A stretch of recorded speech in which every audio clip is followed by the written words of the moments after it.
May I start, sir? No, no, no, not yet. I will let you know. Wait a Okay. while. Okay.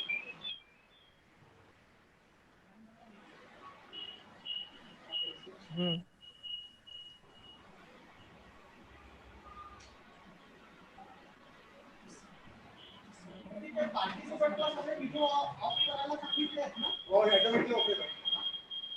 Govind एक बार शुरू हो गया ना पीछे से नहीं जाना बस हाँ ठीक है मेरा इधर यस यस यस उनको भी बोल दीजिए Yes, sir. Somnath, sir, you can continue now. Yes, thank Okay. you. A very warm good morning to one and all. I take this opportunity and welcome the chief guest of the inaugural session and keynote speaker of the national webinar today on effects of crisis on language, literature, and culture, Dr. Dushyant Nimawat, Associate Professor, Gujarat University, Ahmedabad.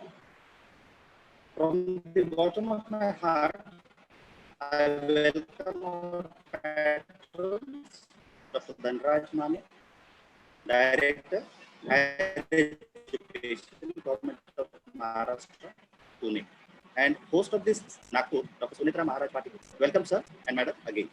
Resource persons who will be connecting with us in the plenary sessions, Dr. Prantik Banerjee from Tesla College, Nagpur, Dr. Vipin Singh from Central University of South Bihar, Gaya, Bihar, Professor Vivek Sachdeva from Guru Gobind Singh Indraprasth University, Delhi, Professor and Head of the Department English, Dr. Dharamdas Sende, Rashtrasan Tughloji Maharaj, Nagpur University, Nagpur, Principal, Dr. Urmila Dabe, Board of Studies Chairperson, RTM Nagpur University, Nagpur, speech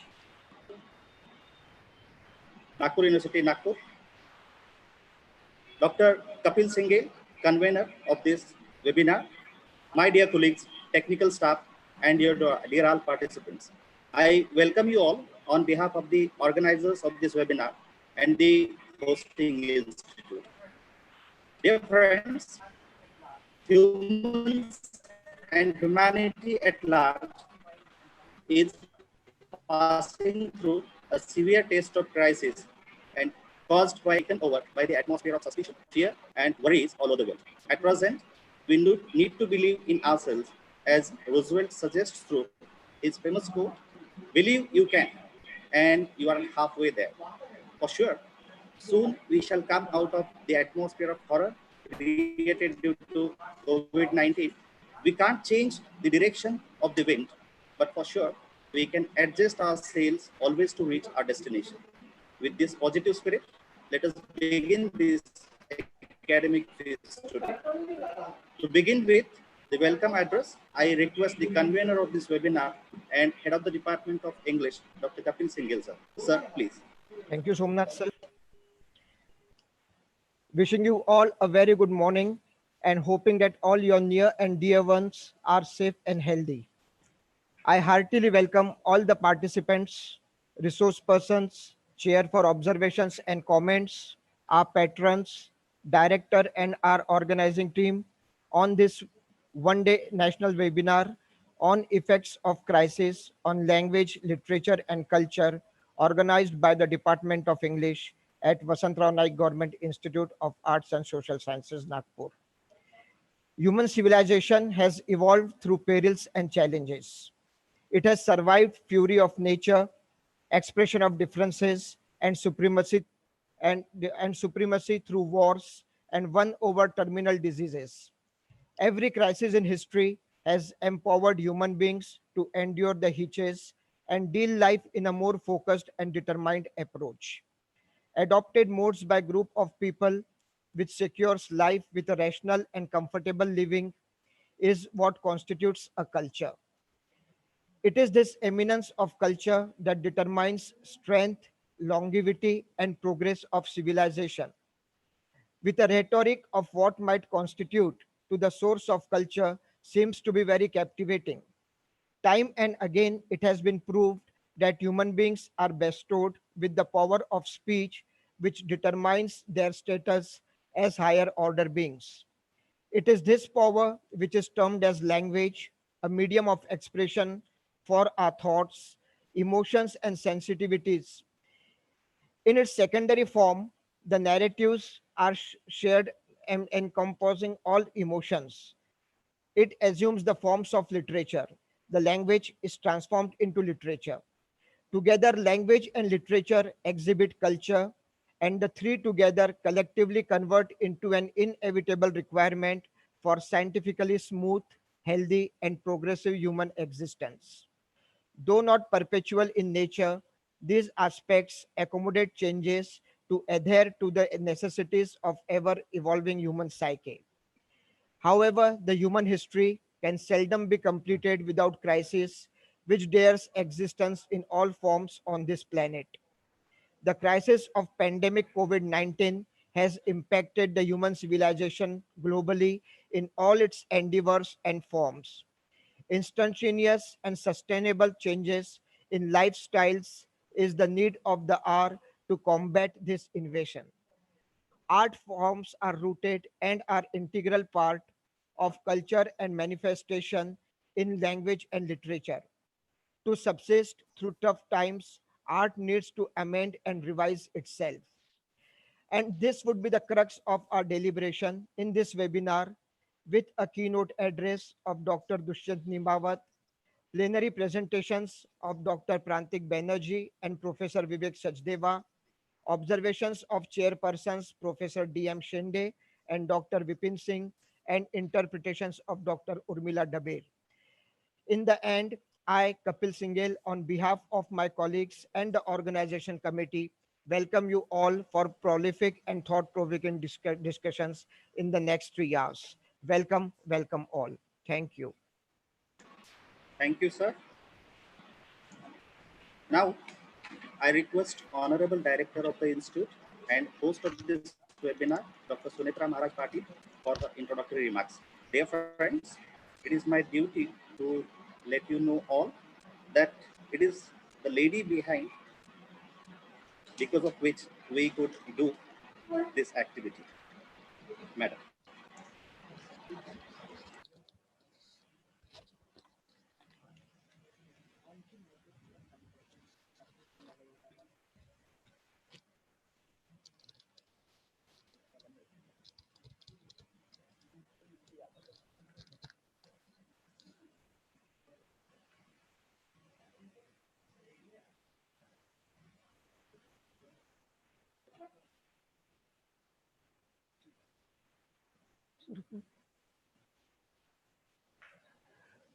A very good morning to one and all.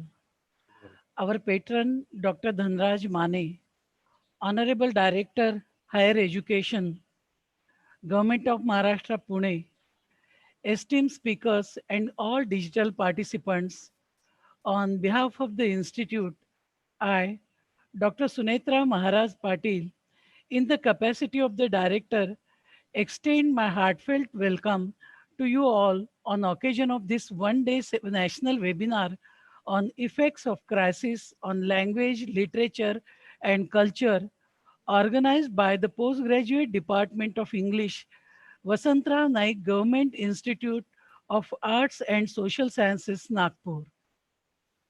Dear friends, entire world is going through a serious phase of crisis hit by COVID-19 pandemic. The invisible enemy has posed a challenge before us, taking toll of normalcy in life. The vital forces like faith, peace, and harmony have been replaced by anarchy and suspicion. The situation has reshaped and um, reconstructed our collective human psyche on socio political, economic, religious, and intellectual intellectual fronts. The impact is so severe that it seems that humanity and human existence is on ventilator breathing its last. It may sound pessimistic, but I am more realistic and practical in my approach to the situation. In view of this all, we really need to maintain our balance and attempt to work in our fields holding the baton of humanism. In such a difficult time, justified human behavior may work like a true medicine. Historical narratives report that We, the humans, have borne the brunt of such calamities and always turned victorious, paving way towards better human existence. I personally believe that academia has a paramount role to play and contribute to the cause of restoring beauty and peace. The aim of this webinar is to appeal the intellectuals to help alleviate the crisis by using tools of language, literature, and culture to transform, reshape, and rephrase existing standards, social codes, and patterns in the hours of crisis. I also welcome and thank all our eminent speakers today. Dr. Dushyant Nimawat from Gujarat University, Ahmedabad, Dr. Prantik Banerjee from Hislop College, Nagpur, Dr. Vipin Singh, Central University of South Bihar, Gaya, Professor Vivek Sachdeva, University of Delhi, Professor Dharmdas Shende, Head of the Department English, Rashtrasanta Tukdoji Maharaj, Nagpur University, and Board of Study Chairman of English, Rashtrasanta Tukdoji Maharaj, Nagpur University, and Principal at Rajkumar Kevalramani Girls College of Arts, Nagpur, Dr. Urmila Dabir. I would also like to thank Langlet International Journal for providing us with a platform for online publication of articles.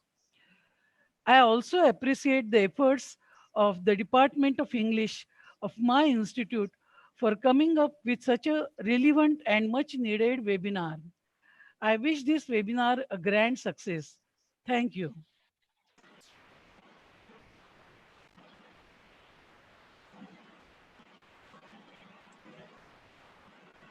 Thank you, madam. Now let me introduce the keynote speaker of this inaugural session, Dr. Dushyant Nimawat, sir. Sir is Associate Professor of English in the Department of English, Gujarat University, Ahmedabad. He has been teaching English for the last 20 years. His areas of interest are comparative literature, diasporic literature, feminist writings, translation studies, and adaptation of literature in other media. His doctoral thesis he submitted to Saurashtra University, Gujarat, Rajkot, and for which he was awarded doctoral degree subsequently on the Cassandras in Exile, a study of Chita Bhatt, Chita Banerjee, and Devi. He has contributed through 40 books, 37 research articles published in reputed journals, and 14 chapters in the books to the academia till date. Sir has also been associated with 27 journals as a member of the editorial board, and he is also the member of the Executive Council of the Indian Association for Canadian Studies. He has been frequently invited as a resource person for HRDC courses, for many other events, and as a keynote speaker for national and international seminars, conferences, and symposia. It is our honor and privilege to have such eminent and vibrant personality with us to address on this occasion and inaugurate the webinar on effects of crisis on language, literature, and culture. Dr. Dushyant Nimawat, please. Thank you, sir. Am I audible? Yes. Good morning, all. Distinguished speakers, the organizers, Director Madam, Kapil sir, Somnath sir. In fact, right, this is what we are deliberating today, the whole day, about crisis. Right? And in fact, this is the crisis, right? In a way, we are facing the COVID-19. And in fact, this digital seminar or webinars, what we call, that is the testimony of it, that we are facing a crisis. But of course, it always happens that mankind has this habit of converting crisis into an opportunity. And that's why I think at academia, we are doing this thing, that we have been organizing webinars, writing or some lectures, so that even the academia can get some boost out of this, right, in a way, what you can say, a crisis, because we need that motivation. Right? And therefore, we have been doing this thing. Let me share my PPT and then I'll start my presentation.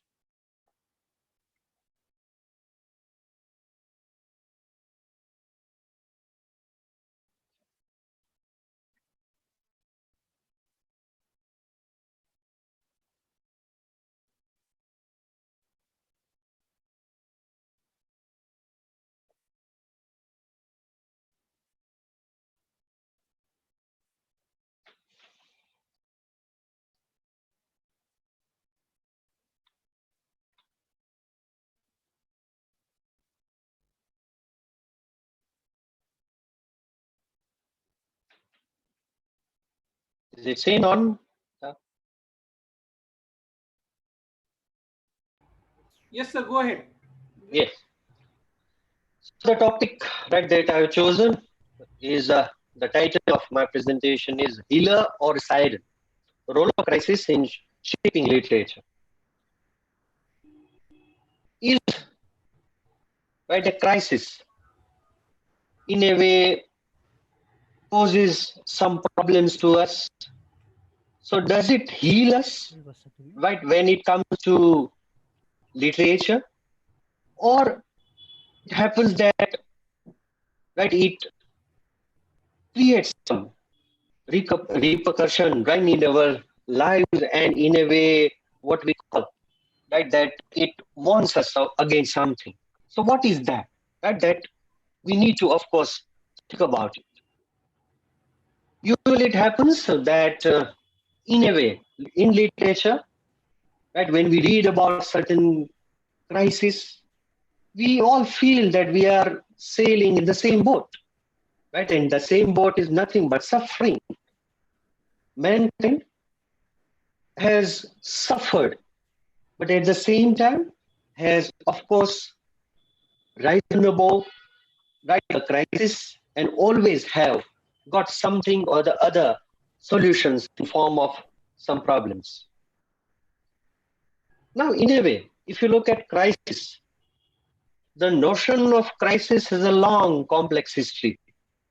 Even in Greek, right, you have this crisis referred to as a crucial decision on judgment between radically opposed choices, such as right or wrong, life or death, and was generally applied to legal, religious, or medical contexts. Even you have some eminent theorists who talk about how crises come into literature and what is its role.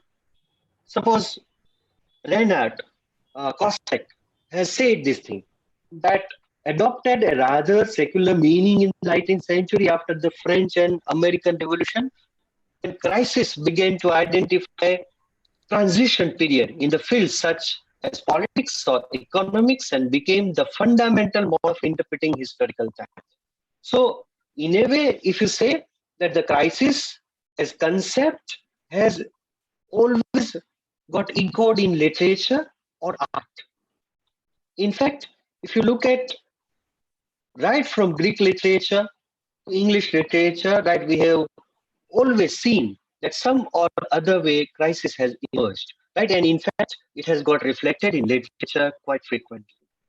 Now, if you look at literature, right, the power of literature, of course, you can say literature can be a necessary tool, right, to reconcile or consolation, right, in search for solutions to crisis. So in that sense, literature can help in a way to find out some solutions of the crises that are emerging in this world. Literature has had a major impact on the development of society. It has shaped civilizations, changed political systems, and exposed injustice. Literature gives us a detailed preview of human experiences, allowing us to connect on basic levels of desire and emotions. It has, of course, shaped civilizations, right? Changed political systems and exposed injustice in a way. And the importance of literature, if you look at, by reading narratives, we can empathize, right, and understand others. As I told, that we are sailing in the same boat. When we read about the problems or the crisis of other people, we realize that. Suppose if you talk about some discourses, like black people, what they are suffering because of the Kalaba, right? So we understand, we empathize them. Then literature is thought-provoking. It allows us to raise questions. That's why perhaps I think there is a major role of literature in finding out the solutions, right, of the problems that are existing in this world or the crisis that exist in this world. And it gives us, right, a deeper understanding of issues and situations. In that sense, when you suppose read about Black, Camus' Black, then of course you understand the deeper issues, right? And you understand it thoroughly and the situations that were there during that time. Literature has served as a uniquely sensitive seismograph of age, ages, right? In a way, the disasters or in a warning system for disasters still to come, right? So that's why futuristic literature, what we call, right? Usually in scientific fiction, you have certain kind of warnings. Literature plays a very vital role against warning mankind, right? In fact, against this kind of uh, future crisis that can emerge for mankind. Role of crisis or conflict. Suppose when you read a book or when you watch a movie, what makes a book or a movie exciting? What makes you want to keep reading to find out what happens at the end of the book? It's nothing but usually crisis, or in a way, what you can say is conflict. John F. Kennedy said this thing. When written in Chinese, the word crisis is composed of two characters.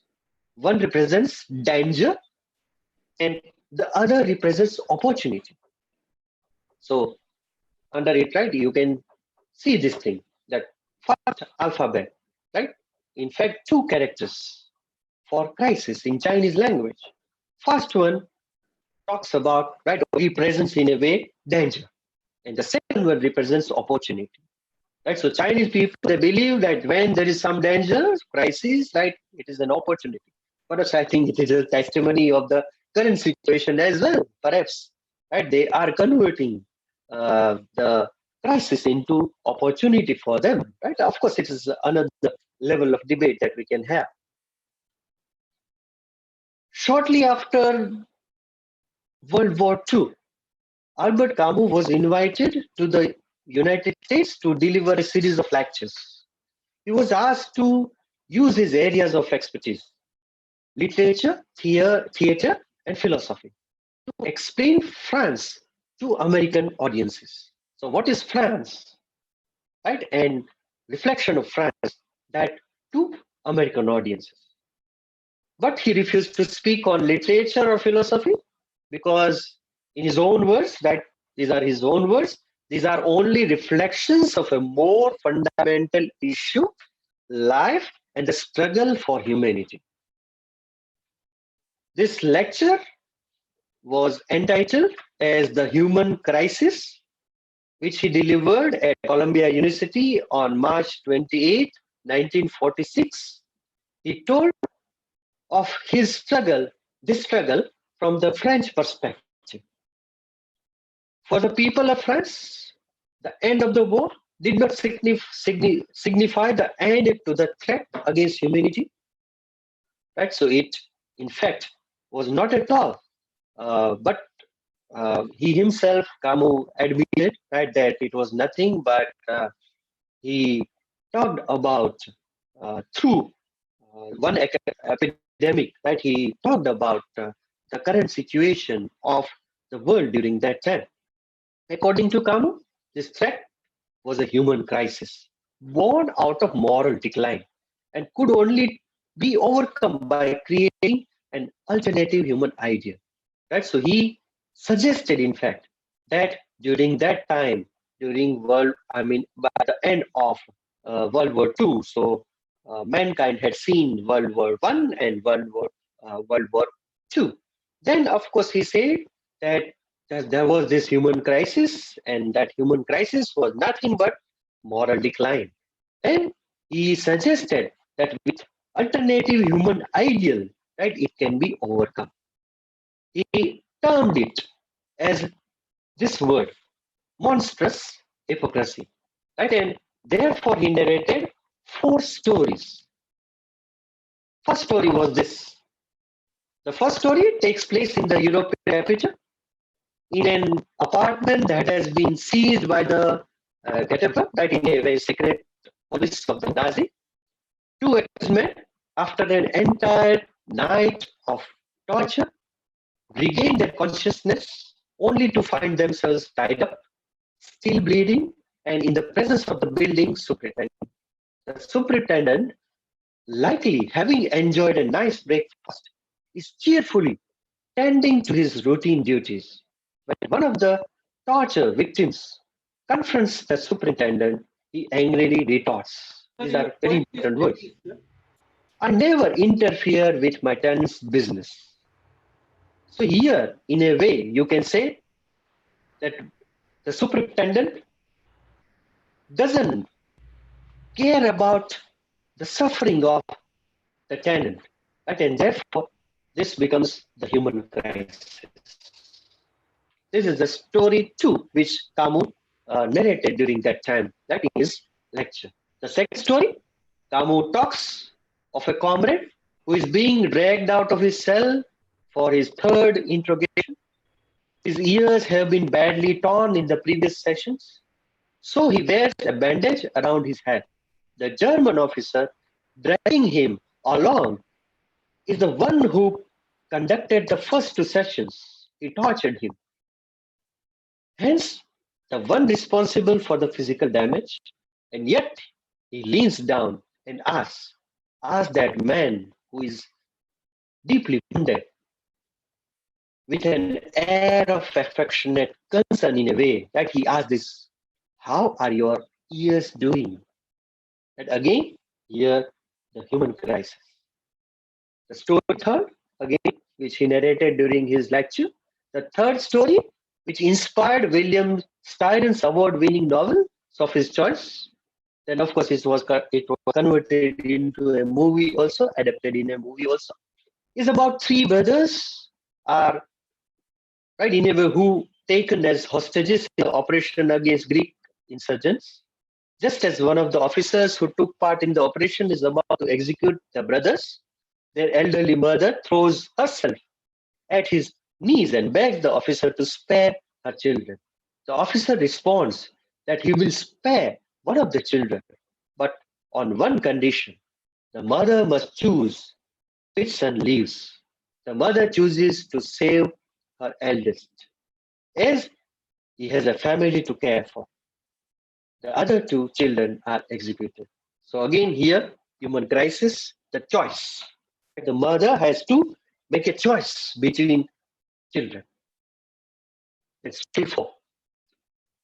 The protagonists of the 4th story are a group of female insurgents, including a friend of Camus, captured and exiled.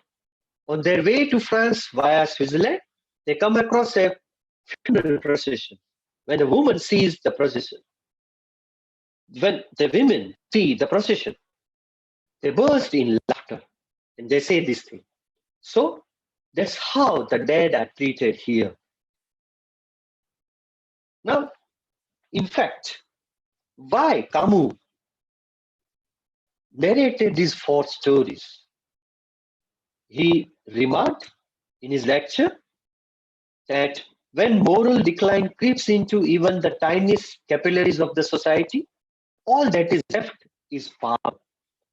The choice is no longer between the just and the unjust, but rather between masters and slaves, where masters, the superintendent, Suppose here, or the torturer or the executioner will always be in the right.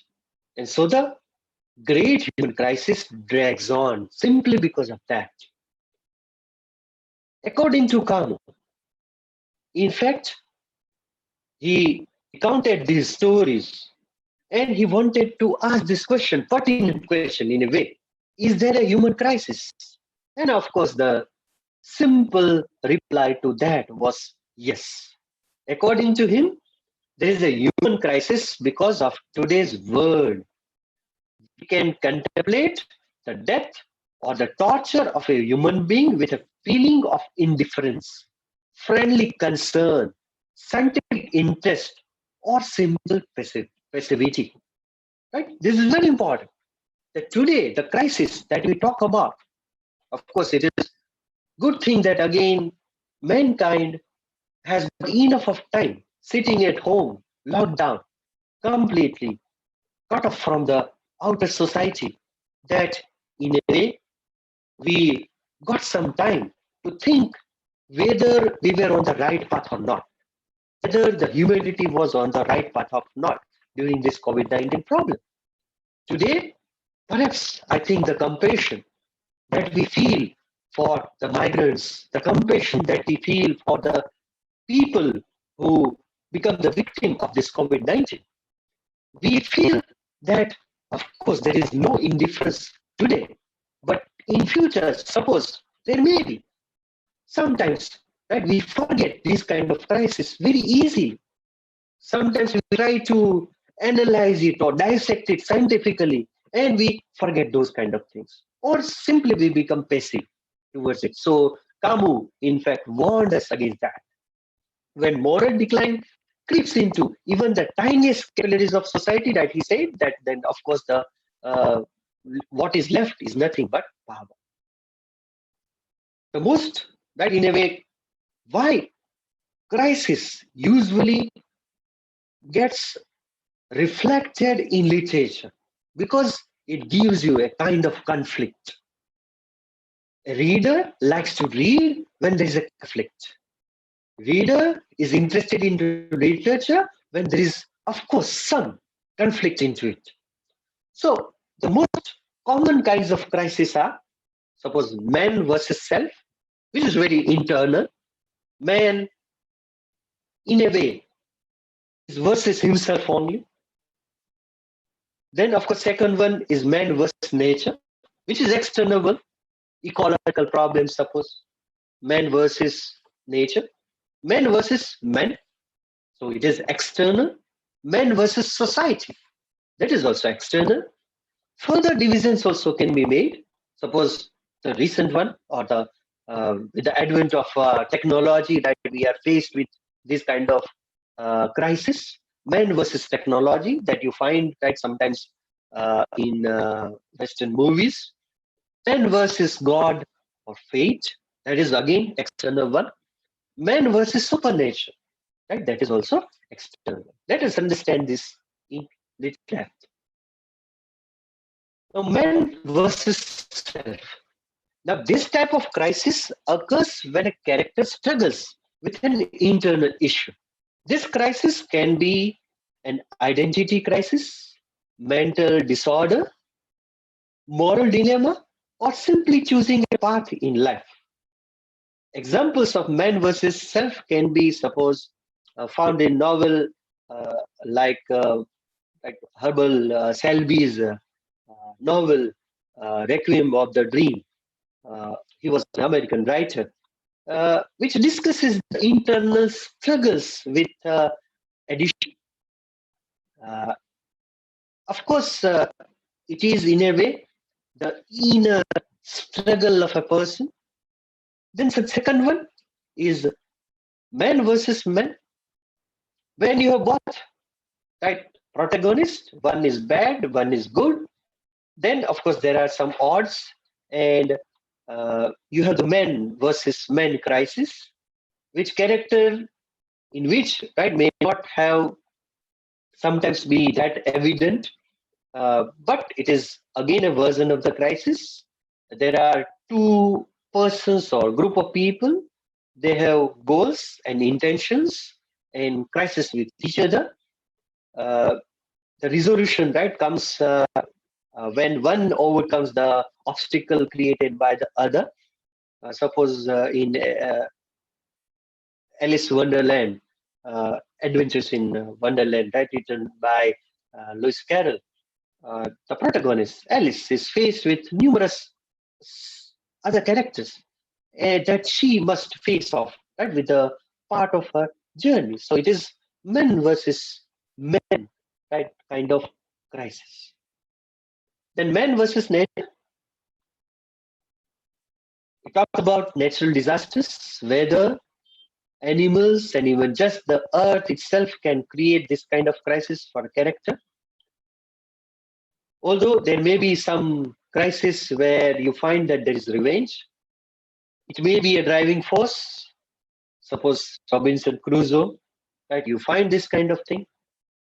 Even in Hunger Games, right? You find that it demonstrates the way a character is presented, the problem of accepting or enduring what is considered a norm of that society. But in crisis, with the protagonist's moral values. To Kill a Mockingbird can also be one of the examples right here that features right a lawyer in a small American southern town uh, and defending right a black man against the false charge of rape. Uh, Again, it talks about right what you can say uh, men versus right society in a way. The sort of crisis that you see right sometimes, and therefore right it talks even 1984 right is a great example of men versus society. Even the Handmaid's Tale, man versus technology. The character is confronted with the consequences of the machine. So, artificial intelligence created by man. A very good movie that I would suggest titled Her. That it talks about artificial intelligence and men versus technology problem. Isaac Asimov's I, Robot is the classical example. We usually call them science fiction writing, but they do talk about the crisis that may in future that we'll have to face. Then man versus God or fate. Difficult to differentiate from men versus society or men, usually dependent upon the outside force directing the path of a character since the God is not visible or tangible, what you call. In the Harry Potter series, right, Harry's destiny has been foretold by a prophecy. It depends, right? He spends his adolescence struggling to come to terms with the responsibility thrust upon him from infancy. Then men versus supernatural. Of course, you have many examples. Again, the last days of Jack Sparks by Jason Arnold, right, can be one of the best examples where it demonstrates not only the struggle with an actual supernatural being, but the struggle man has with knowing what is what to believe about it. Right? So the perception about supernatural, that is also that he discussed. Then there can be combinations of crisis. In some stories you or some literatures, right, you may have some several types of crisis mixed together. For example, Stephen King's novel The Sand, much of humanity is wiped out by a virus. Again, there is a story of virus, and there is, in a way, person versus person also, person versus nature also, and person versus supernatural also, the crisis that we find there. Now, if we look at some of the examples of crisis portrayed or reflected right, in literature, suppose world wars. Early works were romantic sonnets of war and death, if you find. First World War, immediately after that, you find that there were sonnets, but of course, it was more of liking for war, or rather, you may say glorifying the warriors. So, at first, in a way, idealism persisted as leaders glorified young soldiers marching off for the good of the country. Right? So they were young soldiers were portrayed or glorified. That okay, right? They are so great warriors. Rupert Brooke, of course, very famous poet of English. He wrote a series of patriotic sonnets. The Soldier is also one of such sonnets where he says, right, I quote, if I should die, think only this of me, that there is some corner of a foreign field that is forever England. So here you see the glorification, right, of war. Then comes a Canadian doctor, Lieutenant Colonel John McRae, that who wrote in Flanders Field. There he says, I quote, in Flanders Field, the poppies blow between the crosses, row on row, that mark our place, and in the sky, the larks still bravely singing fly, scarce heard amidst the guns below. Right here too, in a way, you can say you find the glorification, right, of war. But then soon after that, in fact, you find that the tone of literature shifted. Why? Because the massacre that took place. Men, writers, artists, they saw that this world war, because it started with one or two countries fighting. But then, of course, when the world was burning, then you see the shift in the thinking as well. So the tone got changed. Wilfred Owen, who himself was also a warrior, right, a soldier, he saw it that duty to reflect the grim reality of the war in their war. Right? In that sense, he said that the war reflects the grim reality, right? In fact, he says this thing, I quote, all a poet today can do is warn. That is why the true poet must be truthful. Right? And therefore he says that in fact the poets can do one great thing, that they can warn the mankind against the crisis like war. In Anthem for the Doomed Youth, Owen describes soldiers who die as cattle and the monstrous anger of the guns. Right? He uses these two phrases for the wrath that he saw around him of this great war.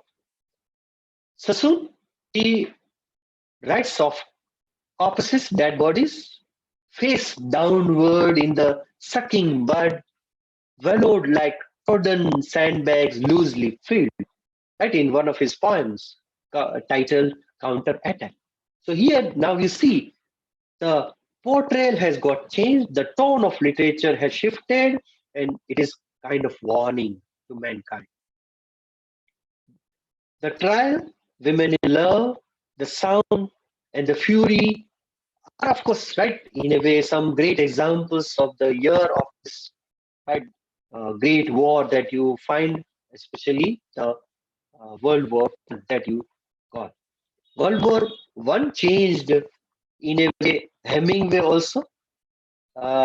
In one of the most famous work set during the Great War, Ernest Hemingway offers a gripping love story between a soldier and a nurse set against the chaotic backdrop of World War One. Hemingway himself served as an ambulance driver.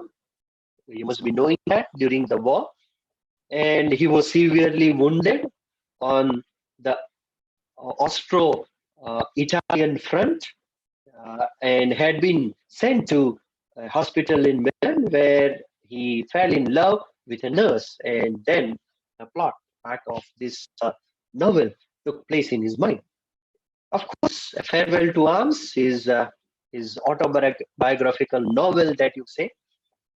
T.S. Eliot also, the great poet, who wrote The Wasteland, considered to be one of the most significant poems, right, The Wasteland, of the 20th century. It presents a haunting version, right, or vision of a post-war society. And of course, the opening lines, right, are befitting to our last month scenario that we faced. April is the cruelest month, right? For us also, in a way, April was the cruelest month. So April is the cruelest month, breeding lilacs out of the dead land, mixing memory and desire, stirring dull roots with spring rains. Right? If you have read it, if you have studied it, right, the wasteland divided into four divisions, right, you find that each division represents this wasteland after the crisis of the First World War that we faced. Second World War, I don't want to discuss the popular literature. Uh, when I was searching, or rather researching, when I wanted to prepare for this lecture, I came across a very beautiful Japanese uh, writer's work. Uh, Takenishi is the name of the writer, and the work is titled as The Right, which he wrote in 1963.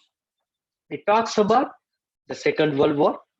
All of us know historically that during that time when Japan was bombarded by the US, right, and you see the horrors of the World War. Of course, that played a very vital role that mankind could got, right, that awareness in a way, could develop that awareness that this kind of war can be very fatal for the mankind, and therefore perhaps I think we did not have up till now the Third World War. Uh, it talks about Japanese children uh, of 1945, right, and it talks about some of the stories of sorrow, loss, grief during 1950s, 60s. In a way, you find that there is that narration of death. Not it is not only that takes place right when Hiroshima was bombarded, but even later. Takenishi was a 16-year-old schoolgirl at that time, so she saw these kind of pictures. She saw lot many Japanese school kids killed. She saw that by the end of 1945, more than 140,000 were dead in Hiroshima. 60,000 plus died later, right, because of the longer term effect. So she could witness those things, the horrors of the Great War. The modernist narrative, right, it is, and she uses the techniques, right, where she creates the more authentic representation of the psychological reality. So it is not only the historical fact, but it is psychological as well. So what man thinks, how man perceives war, or especially when a writer, a person is narrating the story who himself or herself has witnessed that. Modernist rendering of Aki's past memories. Aki is the character, the protagonist. So she recounts, right, in a way, the past memories or present consciousness. That talks about free associational stream of consciousness technique has been used. Modernist search for meaning in a way, look back and look within in a way, right, to expose what has been repressed, right. So this is an example aptly, right, to suggest that how a writer can write such literature we can that can definitely be a kind of warning, a siren, a uh, signal that can suggest the horrors of such a war. Uh, in a way, you find, if you read this, right, the right, then you will find that the character Aki talks about dislocation, confusion, alienation. So there is search of meaning, what you find even reflected in the West. Uh, Now we come to current crisis. That's why perhaps I think we are talking about crisis, COVID-19. Now, simply because of that, literature epidemics that has become popular. If you look at the current scenario, in fact, in Europe, the plague written by Camus has suddenly become very popular. It has been sold. The sales have gone skyrocketed right in Europe simply because they wanted to know what was it. Does it talk about some epidemic or pandemic now, what we call? Professor Alice Kaplan, who teaches at Yale University, she says that people are saying in the French press, what do we absolutely need to read in this time? So they are asking, what should we read? Sitting at home, locked down. Then they're saying that you need to read the plan. Almost as though this novel were a vaccine. She says, see, right, these are very important words. That as if this novel is like a vaccine. It gives you a kind of remedy, not just a novel, that can help us to think about what we were or what we are experiencing, but something that can help us, help heal us. Right? So in a way, plague is read in Europe right now as a remedy, as a vaccine, as a tool to heal mankind. Kamu was talking about resistance, of course, and about how people can come together in a situation to resist in plague. That's why that the importance of literature. It doesn't only talk about the problem or the crisis. It talks about the resistance. It talks about how people can come together in a situation like this. Kamu writes, I quote, each of us has a plague within him. No one, no one on this earth is free from it. Right? And as our WHO also now says, even our governments are saying this thing, that we'll have to live with this COVID-19 now. So there's a plague within him, right? Within oneself. And earth cannot be free in a way from this. Kam is talking about our shadow, our capacity to do harm. Says there is more to admire in men than to despise. But you know, it's a contest. Right? These beautiful words. The final paragraph of the novel warns that the plague is always lurking, biding its time, waiting for the day. Camus writes, I quote, when for the bane and the enlightening of men, it would rouse up its rats again and send them forth to die in a happy city. Right? So again, he says, in a way, he predicts this thing. He forecasts that it may come again. It will come again. Right? And of course, we are facing the problem right now. It is a message of vigilance. It is a warning. It is a signal. It is a siren. It is a message against complacency. Right? So we became complacent and today we are facing this problem. Pandemic literature, what we call now, right? It is now a term that we use it. There are a lot many things discussed under this umbrella now. Now that kind of literature, it provides shelter of all kinds. It gives you solace, it gives you peace during right, this kind of problems that we are facing, like pandemic, COVID-19. So the plague is now, it can be termed as a pandemic fiction. Boccaccio also wrote Decameron, right? In fact, so the roots are there. In fact, if you say it is right in the past, in 14th century, you may say, in Europe. So when he wrote about it, he talked about epidemic, right, in his stories, right, and he talked about plague-stricken northern Italy. Then again, in Daniel Defoe also, right, his novel, A Journal of the Plague Year, right, you find that again he narrated life during the bubonic plague epidemic in London. Uh, Curiously, that in fact the pandemic to which coronavirus is being compared to uh, 1918 Spanish flu that killed 50 million people worldwide is underrepresented in literature.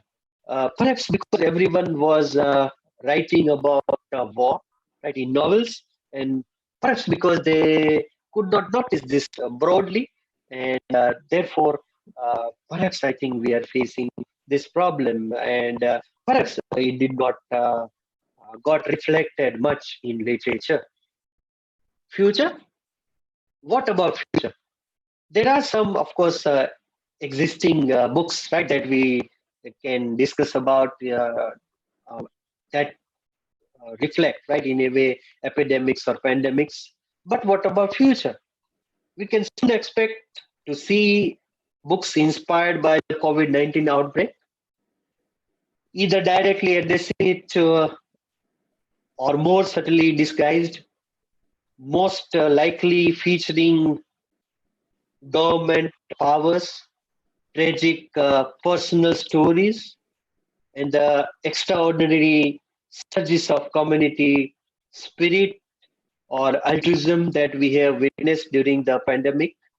Uh, Dramatic times that have always inspired great fiction, which will be one small consolation when we come through this. Perhaps I think literature will ultimately give us solace. There may be migrant stories of suffering and pain like in literature because we are facing this crisis. Dramatic times, of course, that would give uh, its voice, right? Perhaps in literature in the years to come.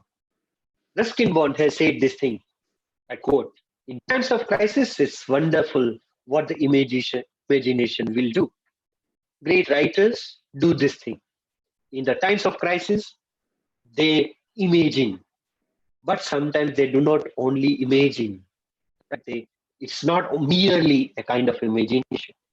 They imagine, or rather, they forecast the future also, which is very important for us as readers or the student of literature. We become, Seneca said this thing, we become wiser by adversity. Prosperity destroys our appreciation of the right. And really, it happens in literature. That's why perhaps I think literature talks about more of such adversities, such crises, such conflicts that definitely, right, uh, teaches us in a way how to live our lives, right, in the years to come. Thank you. Thank you very much. Thank you, sir. Thank you for your scholarly deliberation. Only through such relative approach to the incidents of crisis. Thank you, man. Thank you. Thank you.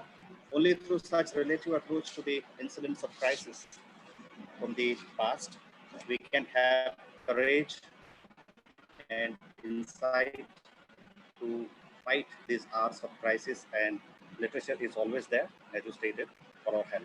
Thank you again.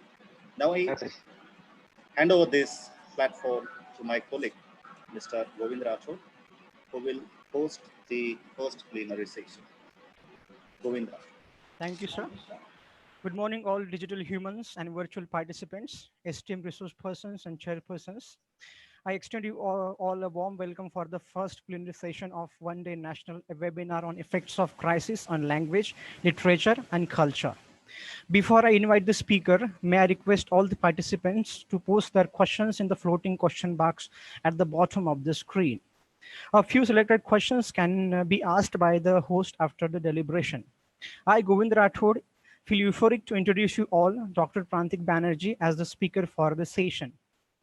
Dr. Prantik Banerjee, sir, is Associate Professor of English, Hislop College, Nagpur. His areas of interest are cultural studies, film theory, post-colonial studies, higher education policies, and quality assurance framework. Sir has been a keynote speaker and resource person at several international and national conferences and webinars, seminars, and he has delivered the annual endowment lecture in Loyola College, Chennai. Sir was also invited as an expert by the Royal Bhutan University. His publication include one book, several book chapters, besides research papers in reputed journals. He is a published poet and short story writer. His poems were featured in Sahitya Akademi's India Literature, Pain, Brown Critic, Kavya Bharati, Journal of Poetry Society of India, Little Magazine. He was featured as the poet of fortnight in Femina by Kamala Das. Sir is a member of BOS RTM Nagpur University and PhD supervisor. He was invited as expert of the drafting committee of NCI's higher education policy. He also presented the triennial conference statement of AIACHE, Christ University, Bangalore. He has also served as a NAC expert and RUSA trainer and conducted many training programs for colleges and universities in India. We are indeed blessed to have Grams and borderless intellectuals who signify with his intellectual hammer. May I request Dr. Prantik Banerjee sir to take over. Yeah, hello. Am I audible? Yes, sir. Yes, sir. Go ahead. Okay. Yeah. A very good morning to all of you. First of all, let me first take this opportunity to thank Dr.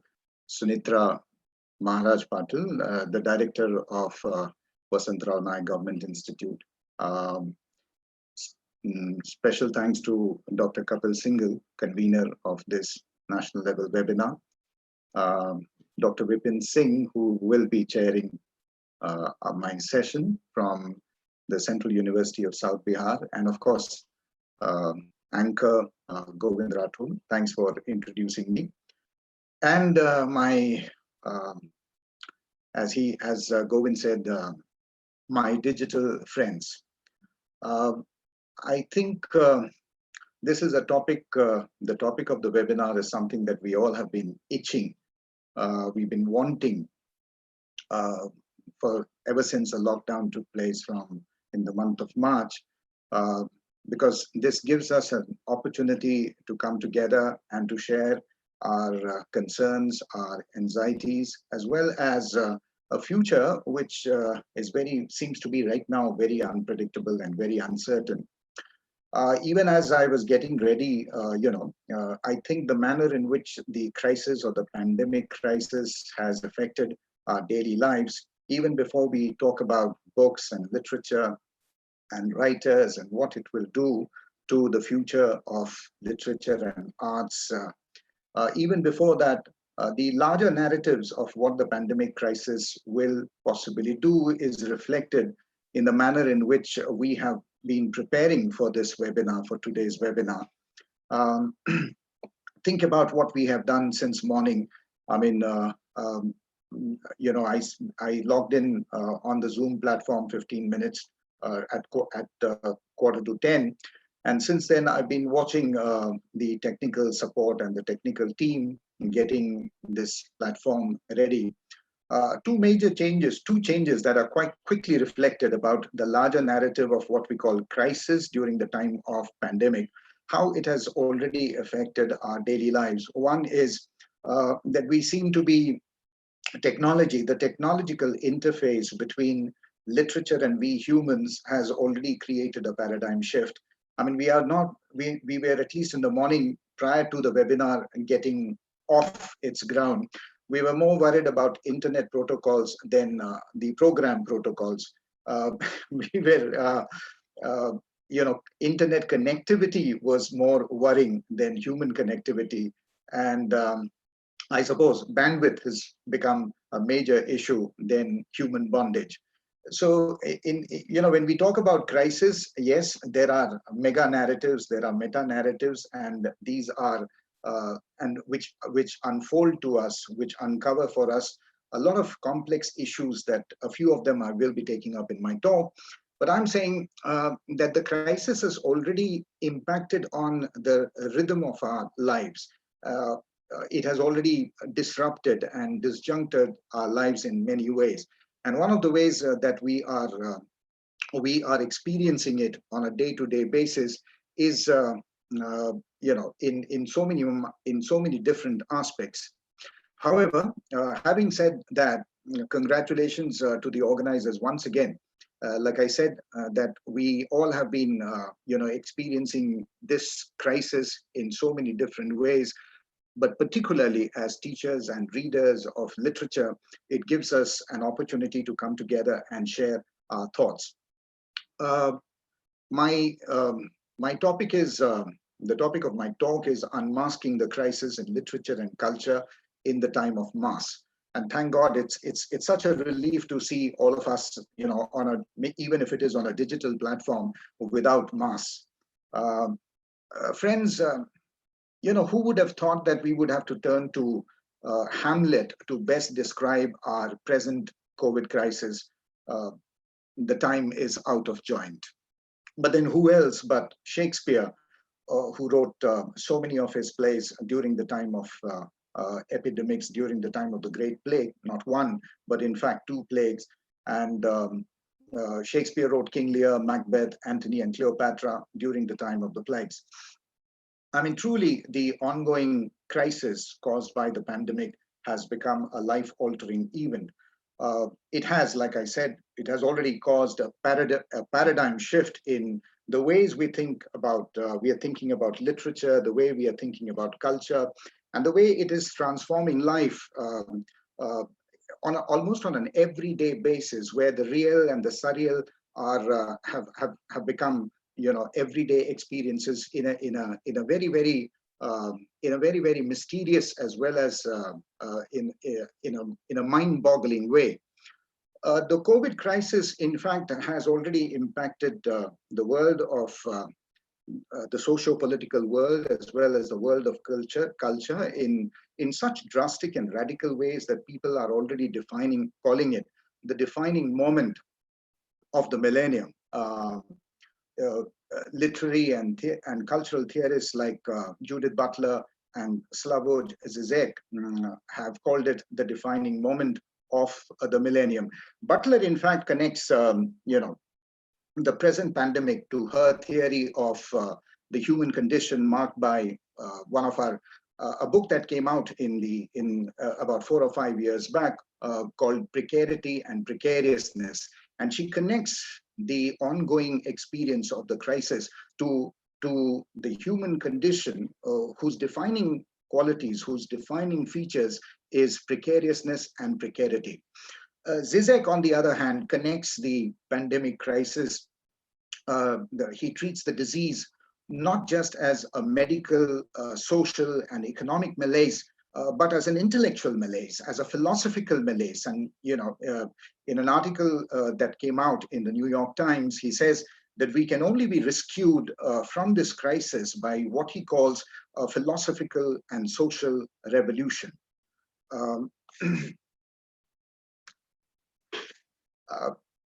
I'm sure all of us, we have been doing a lot of reading online, and some of the writers whom we love to follow. Among the many writers whom we love to follow is Arundhati Roy. I was reading. I came across this particular article that she wrote in mid-April, and she titled it "The Pandemic is a Portal." And what I've been, the kind of crisis and the many ways in which we have been experiencing the crisis is put forth in her own inimitable style, when she says, "Who can use the term gone viral now without shuddering a little?"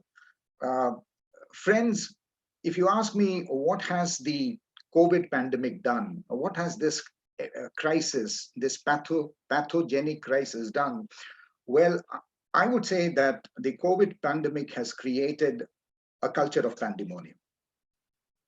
A culture of pandemonium is a culture of chaotic change and disorder brought about by any cataclysmic event. This event could be, it could be a disaster, it could be a catastrophe, it could be, when I say disaster, it could be a natural disaster, it could be a man-made disaster, it could be a catastrophe, or it could be an epidemic. I mean, look at why I say that the culture of pandemic is the culture of pandemonium is look at the way in which it is changing and reconfiguring our social reality.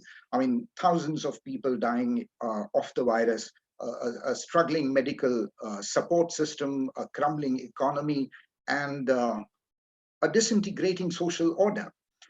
Some experts have suggested that we are experiencing not one but uh, two disasters. I mean, there is the virus, and then there is the collapse of the social, fiscal, and economic systems, the very structures that run the social machinery that seems to be collapsing due to the lockdown. Personally, to me, it appears that there is a third disaster. There is a third disaster which the crisis is engendering, uh, and that is one of you know a, a new culture, a new shift in the cultural and social parameters by which we are accustomed to defining the normal life, what we call the normal, and that is border sealing, racial profiling, the migrant suffering, the increase in xenophobia, and these seem to be symptomatic of a rapidly transforming social reality brought about by the COVID virus. Most commentators have been speaking about the global disaster as a worldwide medical crisis, as a health emergency, or as a pandemic catastrophe. But there is more to the pandemic than meets the eye. Undoubtedly, the pandemic is threatening to decimate people. It is bankrupting economies and derailing lives. But at the same time, I feel it is making us acutely aware of how border controls, sanitation regimes, uh, quarantine measures, all of these are actually enmeshed both in the pathways of the disease as well as in the processes of globalization and modernity's development. There's no doubt that the pathogen has a medical origin, of course, but it clearly has unleashed a set of disturbing cultural parameters. And it is these cultural parameters which are clearly evident in the way in which our social reality is changing, namely border sealing, racial profiling, xenophobia, etc., etc. Look at the way in which our own places, for example, Pierre Bourdieu, for example, talks about social spaces and public spheres, and how our social spaces, when I say social spaces, our workplace is changing. And one of the major shifts that the crisis has already brought is the erasure of the public domain and the private domain. Our public and private spaces have increasingly blurred. Uh, it has also produced the crisis has brought about a new culture which is defined by what I call a new geography of disease.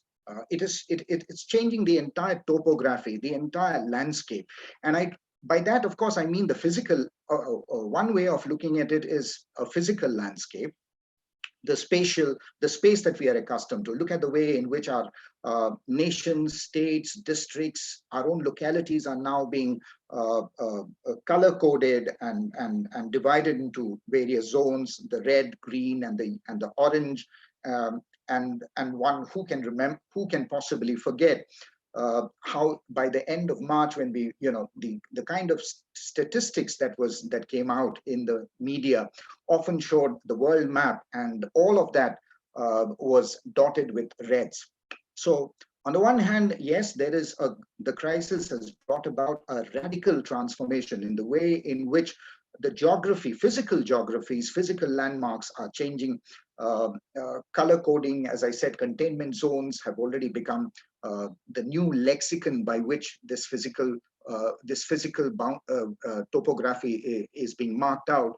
But more importantly, to me, it appears as if that the boundaries and the barriers that are now being divided or that are now being distributed across the physical boundaries. More important than that is a social and a moral topography. It's a social and moral geography. So that when I say the geographies of disease, I mean both in the physical sense, one that has a spatial dimension, but also in a metaphysical way. And I'll come to that a little later. What is of interest to me uh, in today's talk is I, you know, we talk about crisis. I mean, the topic of the webinar is how the crisis will impact on literature, language, and culture. And what is of interest to me is how will writers, for example, respond to a crisis that is said to be unimaginable, incomprehensible, inconceivable? What kind of writings will it produce? What will be the place of such literature in the larger narratives of culture, politics, and society? In what way will the literature of fiction, poetry, and essay differ from the official rhetoric and the media narratives? What about truth claims? The truth about the crisis, whose truth, and who prepares the truth, who propagates the truth, and how does it reach to us? So questions about truth claims.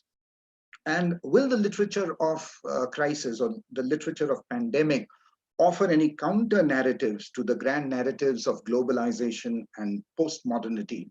In short, will writing produced in the time of this COVID-19 virus, will it enable us to know better not only the nature of pathogens, but our own nature and our own society?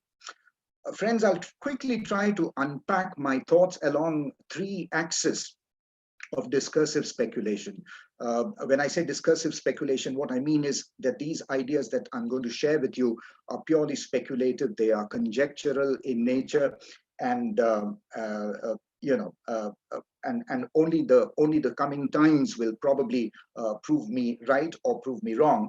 But nevertheless, I will risk and hazard to put forth a couple of ideas in terms of trying to define what will be the nature of this crisis and what will be its impact upon literature and culture.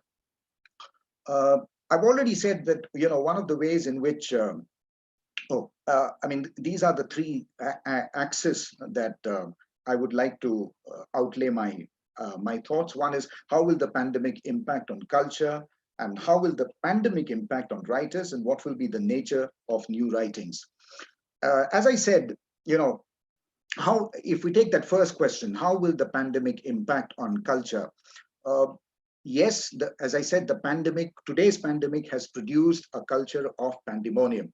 It has instilled in us a fear psychosis that is already making anxiety, suspicion, and paranoia the new normal. I mean, it has, look at the way in which the crisis since its outbreak the pandemic since its outbreak has accelerated the processes of othering, of stigmatizing certain groups of people by their class, by their profession, by their religion, and by their race. The crisis has immediately produced fault lines that are making the divides between the hierarchies that divide classes and sections of society even sharper. The daily news, of course, I mean, also is throwing up every day. The news that we read is throwing up some very disturbing social trends that have been produced and generated by the COVID crisis. Look at the way, for example, the disturbing news about how, our COVID warriors, as they say, as we know them now, the doctors, nurses, lab technicians, health officials, all of them who are in the front line in the war against COVID, how they are being attacked, and that's a very unfortunate trend. And so that's one of the reasons that I say that the culture of the pandemic has produced a culture of pandemonium.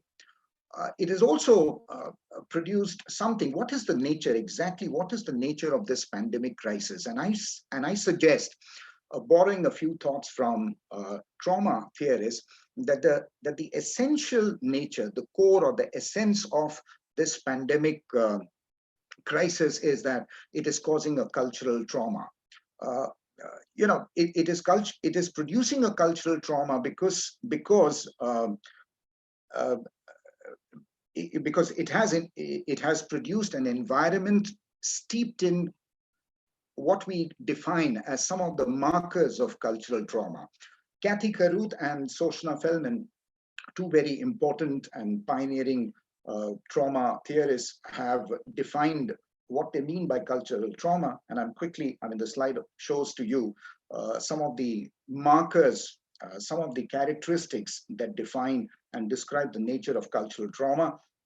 What is important here is that cultural trauma is not just physical, it is also a mental injury caused by historical events. These historical events, however, the emphasis here is that these historical events are not just ordinary, they are not just ordinary incidents or events that make up the timeline of history. They are life-altering events like disasters, wars, famine, Holocaust, and even partition for that matter, and of course the present pandemic. In other words, cultural trauma is one which is marked by what I call pathologies of fear. I mean, it has created a pathology of fear, and not just pathology, but pathologies of fear. And what exactly do I mean by pathologies of fear? Pathologies of fear are those things that cause significant and perceptible changes in our social behavior, in our social interaction. And I've already been giving you some examples from our daily lives about how these pathologies of fear are creating more divisions. They are creating suspicion and a deep sense of distrust from community to community, from neighborhood to neighborhood, and from even nation to nation. How do, therefore, pathologies of fear manifest themselves? I mean, some of the manifestations we are already experiencing in our daily life. But if you look at the global scenario, if you look at the international, the way in which international politics is being played out, with nations imposing greater surveillance and greater vigilance over borders, and obviously putting many more barricades, putting up many more barricades to stop the migration of people. When I was thinking about the pathologies of fear, one of the books that came to my mind, a book that I had read long time back, was Alvin Toffler. And Toffler in 1970 came out with this book, of course, other than the three waves that he talks about. He came up with a book called Future Shock. And I find that Toffler's definition of what will be the nature of this future shock is something which has resonances with the kind of shock that we are experiencing today. Of course, Toffler was talking about how future shock will be a psychological state of individuals and societies caused by what he said, too much change in too short a period of time. And for Toffler, the catalyst of that change would be our post-industrial age, and what also he called information overload, and some of which we are already witnessing, some of which we are already experiencing. His prediction was that people in the post-industrial society would suffer from shattering stress and disorientation.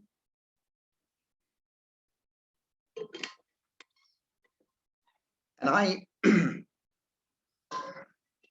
I feel, in a certain way, the COVID-19 has fast-forwarded Toffler's prediction of the shock, that Toffler's post-industrial future shock has become a post-globalization present shock.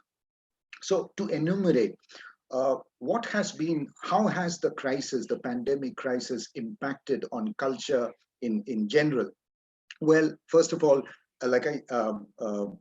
it has created geographies of disease, it has created a culture of trauma, it has created pathologies of fear, and it has brought the future shock into the present.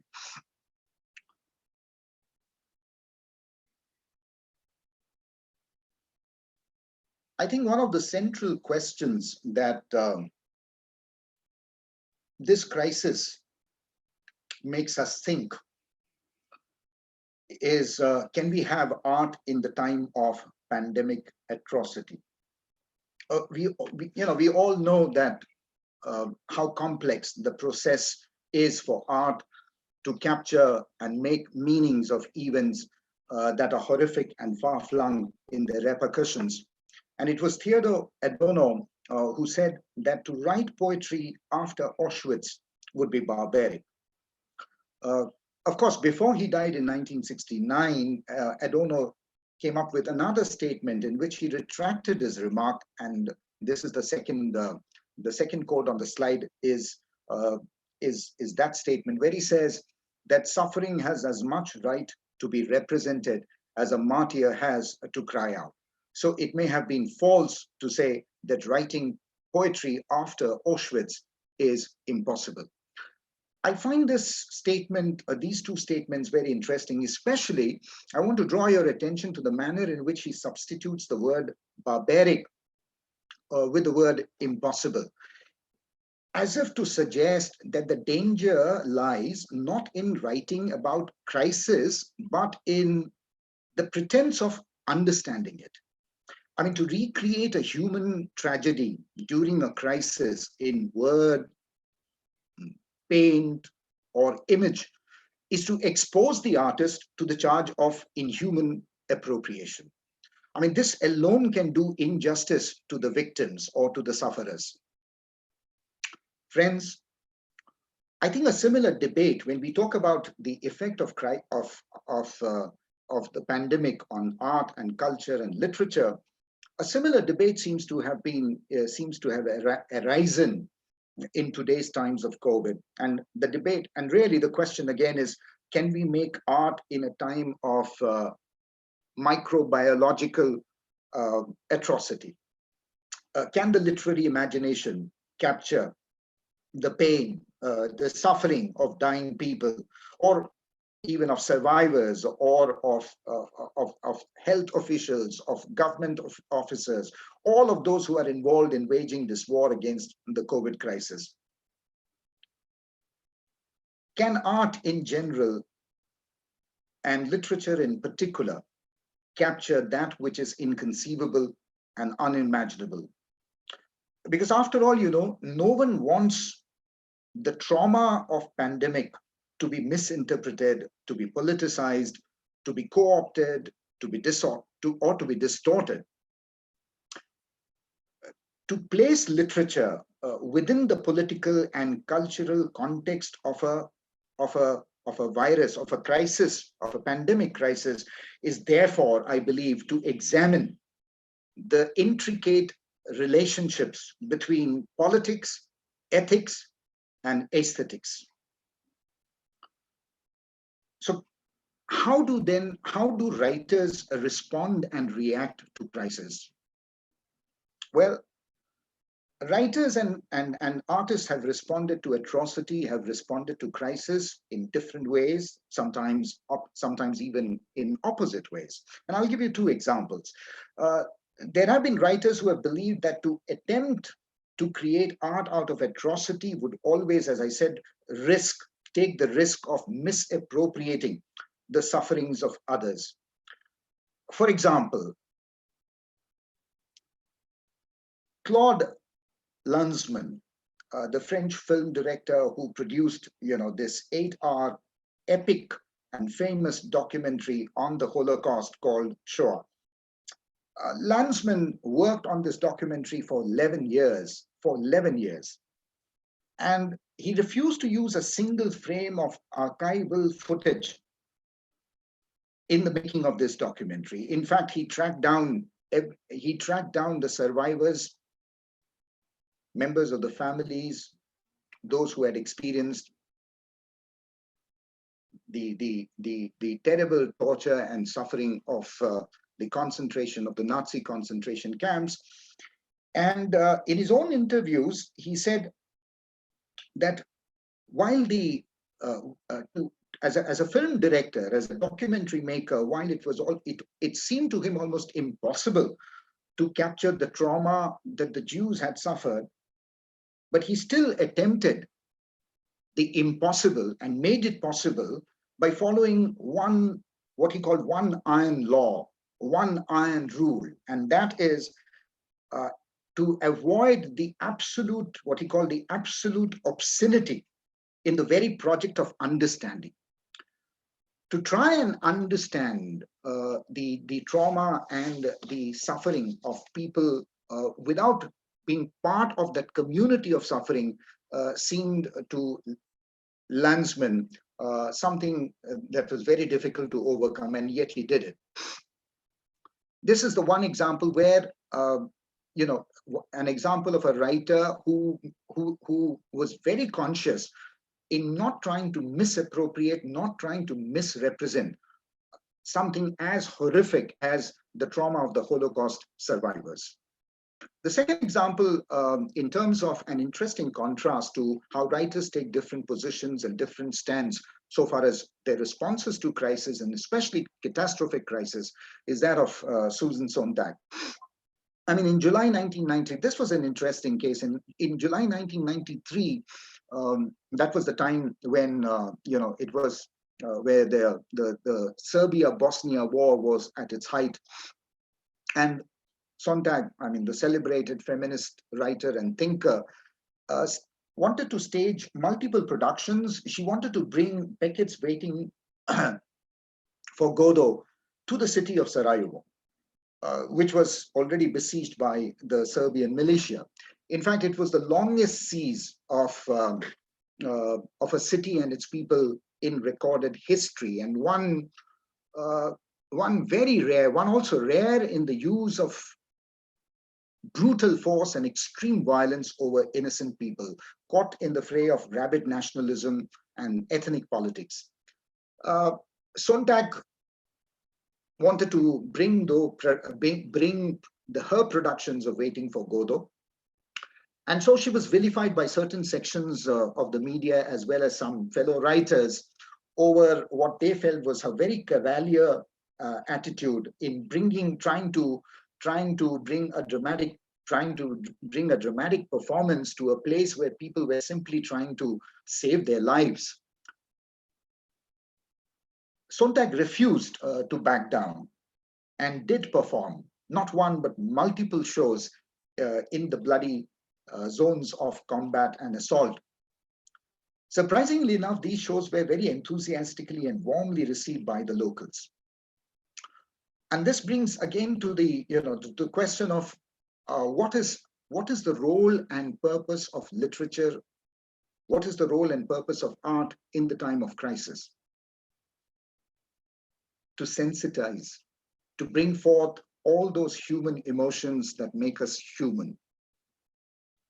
And therefore, when reporters asked her why she insisted on bringing something that not many people thought was appropriate, Sontag told reporters that she considered herself to belong to a tradition of writers like George Orwell and Ernest Hemingway, writers who threw themselves where the action was.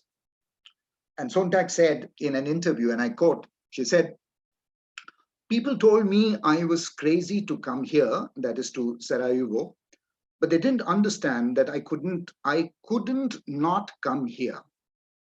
Once I understood what was happening, it was the obvious moral choice. It was the only choice." Friends, how will this cultural trauma produced by this crisis impact writers and writing? I come to my second and my third axis.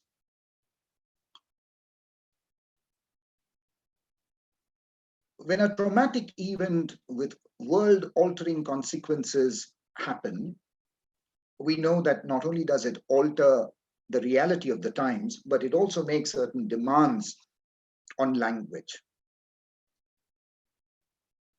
Language has to be stretched to accommodate this new reality, and neologisms, a new idiom, new words have to be coined in order to reflect this changing reality, or this changing, or this new condition.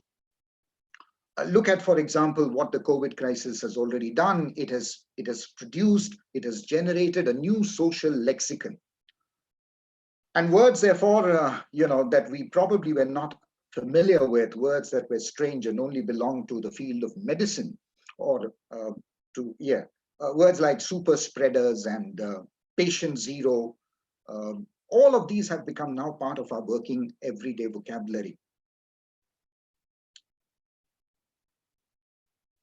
If, as Sontag, in another book that she wrote called Illness as Metaphor, if for Sontag, illness was a metaphor, then I believe that the COVID-19 will also generate its own set of metaphors.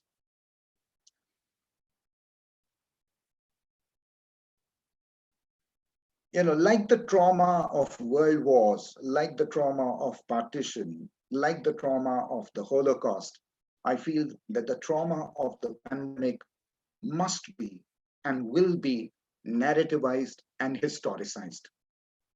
Because as the French psychiatrist Pierre Janet says, that traumatic memory must be turned into narrative memory. It is only when one narrates stories of what people suffer during crisis that one encounters, that one undergoes a catharsis. And so if people have to come out of these new geographies of disease, then these new narratives will work as a balm. These new narratives are writings which will give us hope and solace and comfort in times of such distress. So if trauma is the collapse of networks of signification, including language that I was talking about, then a new narrative is needed to restore its broken link. So in the time of COVID, in the time of almost a worldwide scourge that we are facing, when, as the media said, we all may be COVIDs, the pandemic has become a rupture for everybody. So as a consequence, there is, I feel, a global need to comprehend, to explain, and to restore. But let me quickly return to the argument, or to the problem that how do writers write about extreme trauma? How do writers write about atrocity, severe and unimaginable atrocity? If language is the problem, then are we saying, I return to my question, are we saying that writers can write about traumatic events only if they invent a language, only if they are able to bring out a language which is truthful to the event?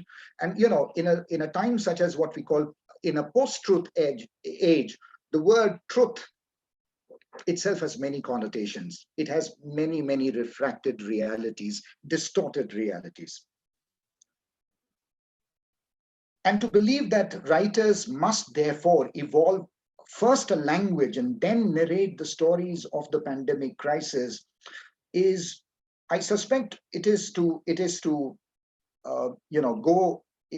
develop a line of thinking that I call a solipsism. It might trap us into a solipsism, one that traps both the trauma victims as well as the trauma narrator into a deadlock of, well, the symptoms of cultural trauma, that is neurosis and depression.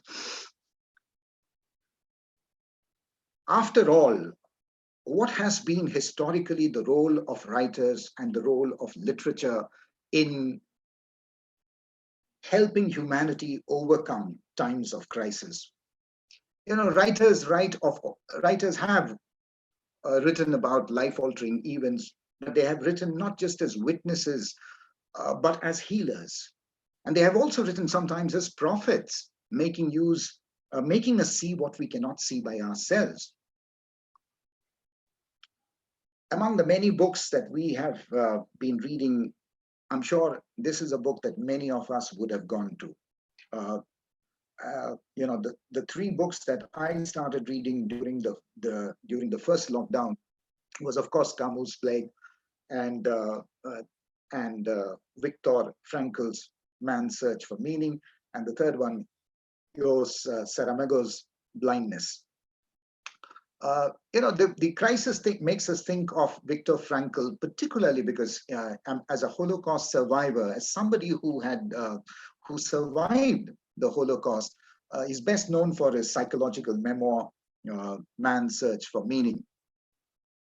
And this is exactly when a writer emerges, overcomes his own personal experience of trauma, of atrocity, in order to write an inspiring book. A book that Frankl's book gave hope and solace to thousands of Holocaust survivors and the families of the victims. Years after, the book became a success and made him a world-acclaimed writer, he said in an interview, and I quote, he said, "In the first place, I do not at all see in the bestseller status of my book an achievement, an accomplishment on my part, but rather an expression of the misery of our time. If hundreds of thousands of people reach out for a book whose very title promises to deal with the question of a meaning to life, it must be a question that burns under their fingernails." So therefore, to suggest that, that art must avoid the risk of narrating crisis or traumatic crisis is to simply canonize silence.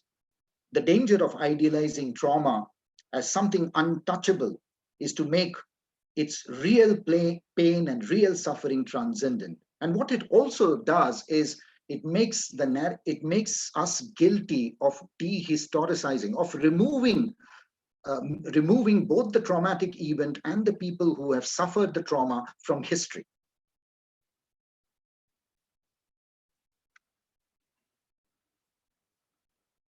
I've all along been saying that these are just my thoughts. These are very speculative and conjectural. So I have taken the risk of putting up one more question, and which again the answers only time will say. What may be the new writings to emerge out of the pandemic crisis? It's already been said that the world will change. The world is changing and will change after COVID-19. It is also being said that literature will change. So that in a couple of decades from now, people will be talking about a pre-COVID and a post-COVID literature. So the spread of the COVID and the unfolding loss of human lives will trigger an intense imaginative response from writers across the globe. History bears witness to the fact that great crisis has always produced great literature. I mean, think of epidemic literature that has come out of epidemics, and already our keynote speaker dwelled on some of them. So Boccaccio's, right from Boccaccio's Decameron to Mary Shelley's The Last Man, Catherine Ann Porter's Pale Horse and Pale Rider, Virginia Woolf's Mrs. Dalloway, or Camus' The Plague, or yours Saramago's Blindness.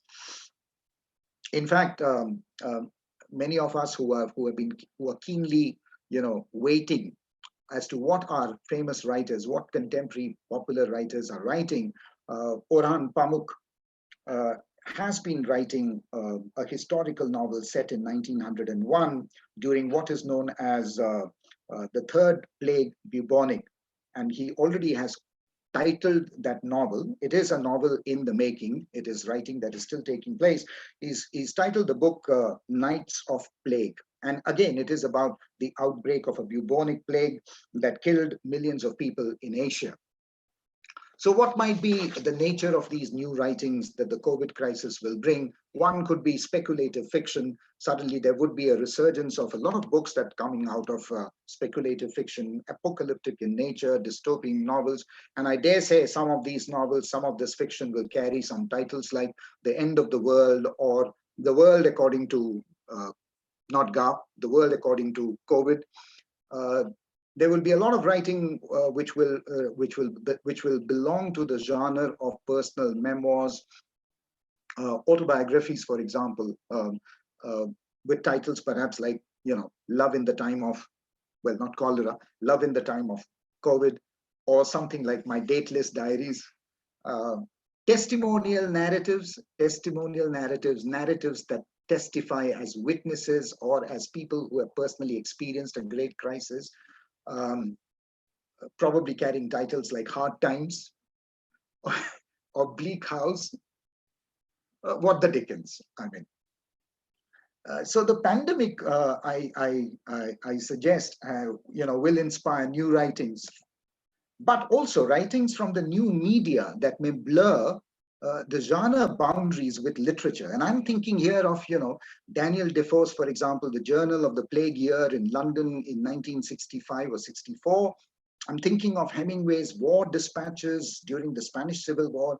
I'm thinking of a book like Norman Mailer's Armies of the Night, the book that Mailer wrote covering the 1965 anti-American war rally to the Pentagon. I mean, these are classic examples of what we read and study as in historification, to fictionalize history. Mailer's book, as we all know, along with Truman Capote's Cold Blood, went on to inaugurate a new kind of writing, which was called faction, facts as fiction. So, well, who knows, today's newspaper reports, newspaper columns like Hemingway's War Dispatches may inspire novels such as Farewell to Arms or For Whom the Bell Tolls. What is also related to the crisis and its relationship to literature is one of temporality. By that I mean, how much time has to elapse before one can write on traumatic events? It was Tolstoy who said that events that are catastrophic shouldn't be written about until at least a decade after they occur. So the greatest or the best novel on the COVID pandemic, on today's crisis, I imagine, will be a long time before someone writes it. I mean, we don't know what it will look like. It could be like I said, Love in the Time of Cholera of the 21st century, or it may be even a new 100 years of solitude or 100 years of social distancing, whatever. But we must remember that Joseph Heller wrote Catch-22, his classic war novel, almost 25 years after Pearl Harbor. And War and Peace wasn't finished until 50 years after France's invasion of Russia. And I think the jury may still be out on who wrote the best novel on the Vietnam War. What I also would suggest or guess is that literature written about and after the COVID-19 may appear as a sequence of genres. That is, shorter forms are likely to appear first. Poetry, essays, and personal reminiscences. It will take several years longer, perhaps, for the novel and the full-length memoir to appear. Like war literature, the early works may often attempt to directly capture and convey the events of the pandemic. It will be more a direct and emotional response. Writers would make an emotional, would write novels which make an immediate emotional response to the readers. But as is often the case, when literature responds to a calamity, writers will experiment with their craft. They will introduce formal innovations in narratives, could be like self-reflexive meta-narratives, a disrupted temporality, multiple viewpoints, and many, and not just the, these stylistic features that we associate, with postmodern literature, but something even more, something new, representing the COVID trauma. Finally, are writers in any crisis? Well, April has been the cruelest month for writers. Major publishing houses like Random House, Little Brown, Penguin have put on indefinite hold, all the writerly events, book launch and promotion events, award ceremonies, book fairs, workshops, lectures. All of these have been put on hold. We are very fortunate, at least from the city of Nagpur, that we are very fortunate that we beat the COVID when we had the Vidarbha Literary Festival.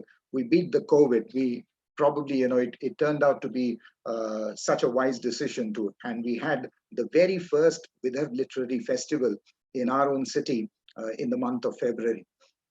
And all of these, however, would look like, at least right now, looks like a distant memory. It looks as if writing as a livelihood may be seriously jeopardized. I mean, look at the online retail giant Amazon. It has already deprioritized book sales worldwide to meet the surge in demand for essential commodities and medical and medicine supplies. Now, in this scenario, if writers are afraid, are fearful, they don't know how to pay their rent, their taxes, and their insurance premiums, how will they return to their half-finished manuscripts?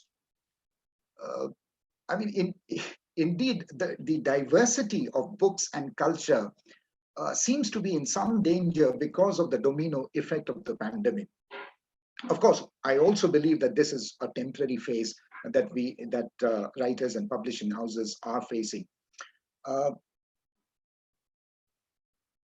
But there will be collateral damage that the pandemic will bring on the writers and publishers. Friends, the lockdown has made us all wonder about the future. It has made us look before and after and pine for what is not. Hopefully, we will emerge out of the crucible of this COVID crisis. There will be writings will emerge that will not only match the best of fiction, the best of literature on war, or the best of literature on trauma, but writings that will bring out the best in our own humanity. Years from now, we shall perhaps be telling our children or our grandchildren, it was the best of times, it was the worst of times. It was the age of wisdom, it was the age of foolishness, it was the epoch of belief, it was the epoch of incredulity, it was the season of light, it was the season of darkness. We had everything before us, we had nothing before us. Thank you so much for attending my talk. Thank you, sir, for your speculative deliberations on the issues that is actually lying in front of the humanity, and how the cultured humanism in the future to come will ensure society, utopian society, where beauty and peace will be filtered down. Thank you so much. There are a few questions. May I ask the question, sir, on the behalf of the participants?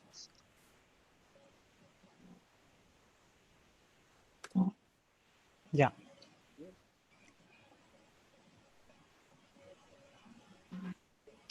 There is a question by Anjali Malia, and she asked the very simple questions. And the question is, can crisis in literature also come under popular literature? Is this question addressed to me? Yes, sir. Okay. Yes, of course. If one looks at, there's an entire tradition of popular literature that has particularly in the nature of apocalyptic or dystopian literature, which has produced. I can give you one immediate example, and that is Michael Crichton, Andromeda, the Andromeda Strain. The Andromeda Strain, why I mentioned this particular novel by Michael Crichton is that Crichton wrote there were two books that he wrote on the same Andromeda strain, which is again about an outbreak, a pathogenic outbreak. But between the two books, the two books were separated by nearly 30 years. The first book, The Andromeda Strain, came out in 1969. And the Andromeda Evolution, the title of the sequel to the book, came out in 2009. So, after nearly 30 years, there were two books that came out of the same best-selling writer, on which carried the plot line, which carried the narrative of the first book into its sequel.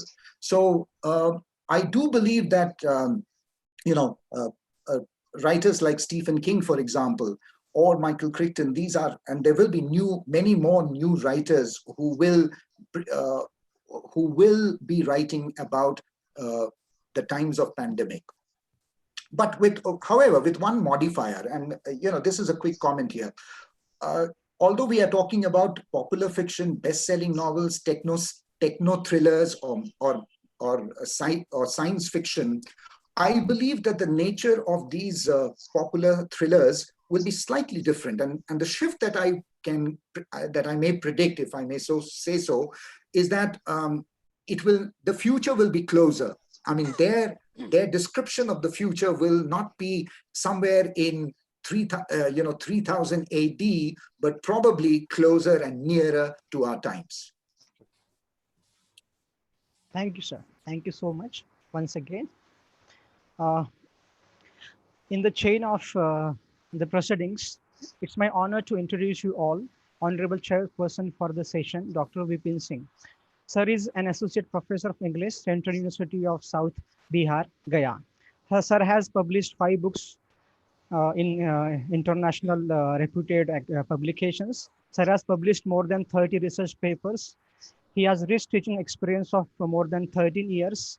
In addition to that, Sir has also done UGC major research project. He delivered expert talk as a visiting professor at Royal University, Bhutan. He is the editor-in-chief of the Journal of Tribal Folk and Subaltern Studies, a blind peer-reviewed international referee journal. May I call upon Dr. Vipin sir for his insightful remarks and comments. Sir, over to you. So, thank you, Dr. Govind. And first, before starting my talk,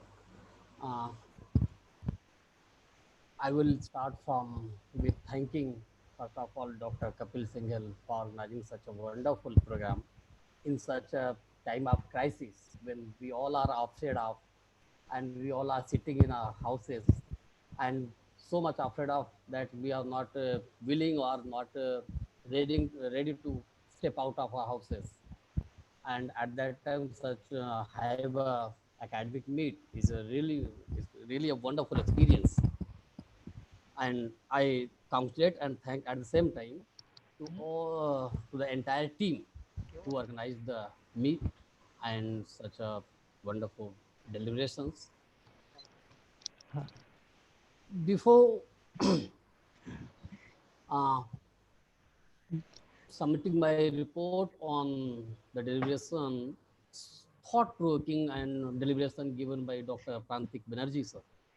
Really, it was a wonderful and insightful thought and deliberation. And really, it unmasked several proven and latent issues and layers in our literature, in our culture, and it made manifest many more aspects of our life, language, literature, culture as well. But before starting, let me share just few sentences about our culture, because it's a very nice. It has certain key terms like crisis, culture, language, and literature.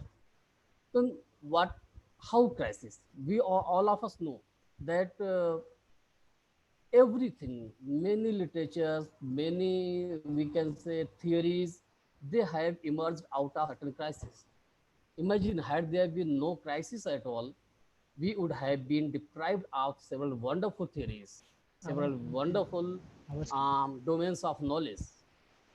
They were just the outcome of certain crisis. And for example, if you talk of theories, we can talk of post-colonialism, Marxism, feminism, and social linguistic theories, structuralism, post-structuralism. They all of them appear to be sprung from certain crisis, whether it was the crisis of meaning or the crisis of life or the crisis of identity, whatsoever. And again, when we move to culture, we can see just certain things. When Hippolyte Taine gave the terms, he coined the terms race milieu movement. In fact, we all, the whole humanity, the entire humanity is the product of that race milieu and movement. We are the product of our culture. We are the product of our language, and at the same time, literature as well in certain respects. How how did it happen? And how it's happening today even. We can see, for example, um, at the outbreak of Second World War, um, W.H. Aden, he mentioned in one of his poems, September 1939, setting is of a pub when the writer was the poet, he himself was in the pub, and all of a sudden the war was declared, Second World War. Our life, all of a sudden, within a moment, our life became uncertain. It became meaningless. We were so much full of uncertainty that we had no meaning. We could not say that whether we have any secured life or not. And I think that more horrible situation has been created today. We are not sure if we are going, just stepping out of our house doors, we don't know that when we will come back, we will come with COVID-19 or we will come safe. We don't know. So at such a time, what is the role of literature? What is the role of language? It becomes more crucial. And at that academic meet that we are having, a number of, we can say, roles, a number of traumas, bitter experiences which are having. So at that time, we may have several roles to play to overcome the crisis. We will have to look into the several roles that literature and writers have been playing from time to time. They have been doing. Undoubtedly that we are under great pressure, a very rapid uncertainty. Uncertainty because our livelihood, our job, our life have become meaningless at all. What we have been reading in postmodern literatures, meaninglessness and isolation. We have been isolated in our in our own houses and rooms. We cannot say that, we cannot dare that we can come out. So at that time, how it becomes important to overcome this crisis intellectually, mentally. And here the role of writers and literators become very, very crucial. I would just like to give an example. When Ramcharitmanas was written by Tulsidas, the time was the great Turkish attack. Mughal emperors were there. Certain communities of our society, sections of our society, they were afraid of their life. At that time, such a work was written. In fact, it might have been translated from Valmiki's Ramayana, whatsoever the source. What my point that I am trying to establish is this: he had to, he might have been, he may be said to have a motive to overcome the crisis of the fear factor. or life was uncertain. So how to come that crisis? Dr. Banerjee very rightly said that in the time pre-COVID and post-COVID literature, what were roles, what we were doing in pre-COVID era, and now what we will do in post-COVID, a big challenge. We will have to think over this. So raised the issue, discussed it. Why? Because our role should not be only to depict literature as a mirror of society. What we have been experiencing, what we are experiencing, not this much. In fact, our role becomes more significant, it becomes more crucial when, when we come to just come to work for the rescue of our humanity, our society.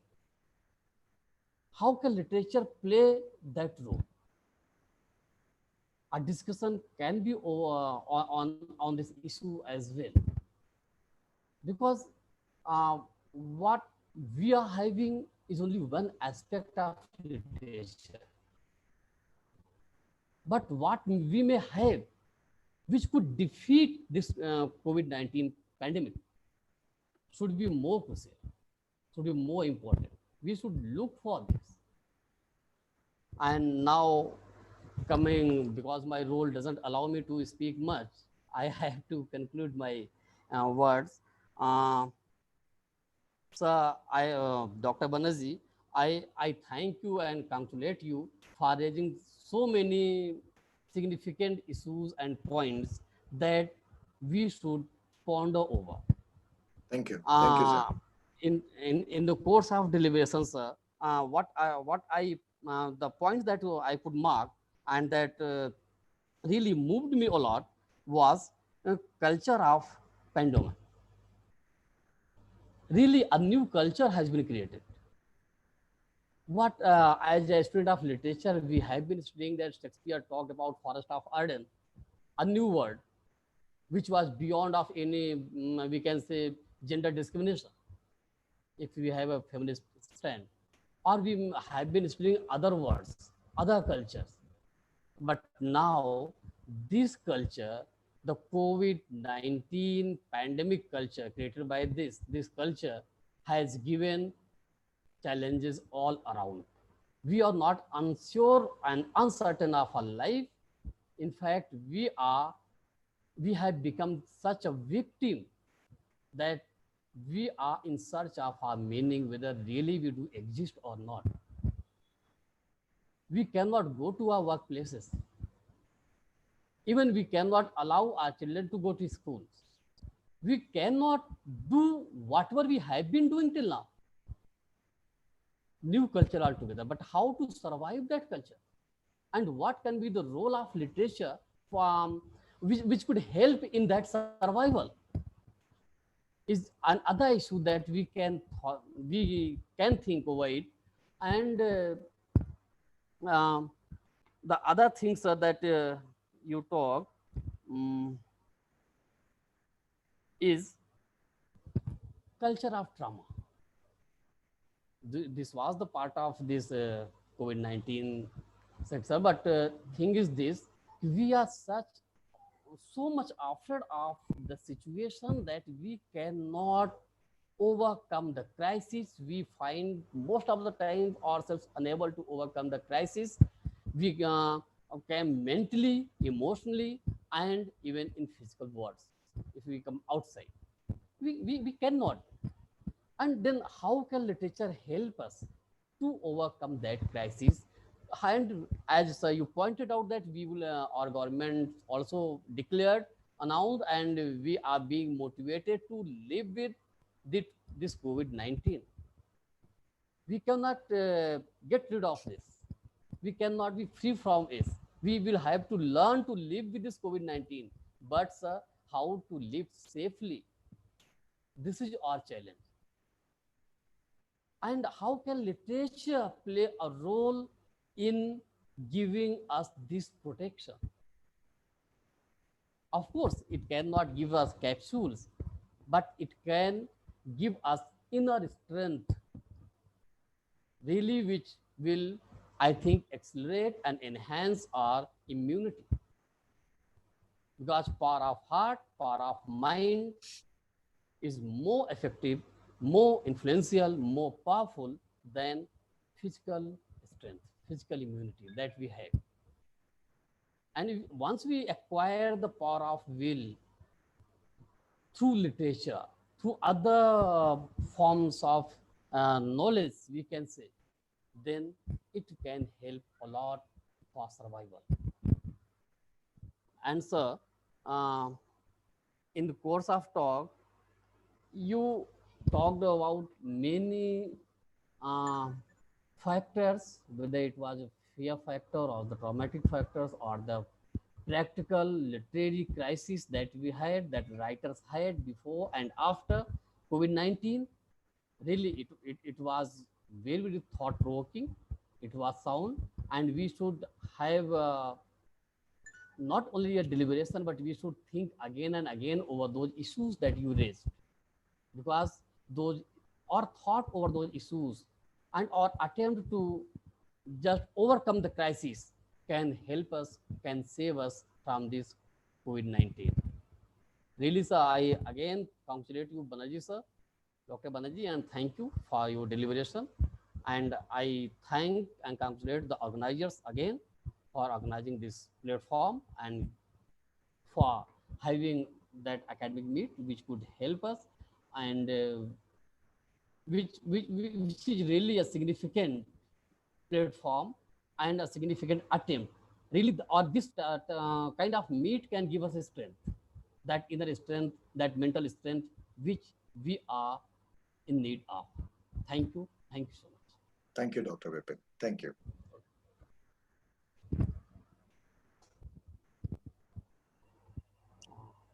Again,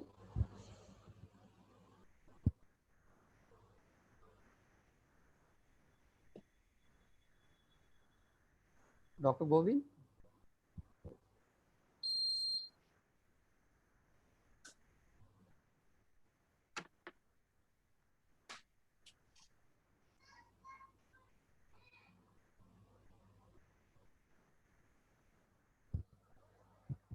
Uh,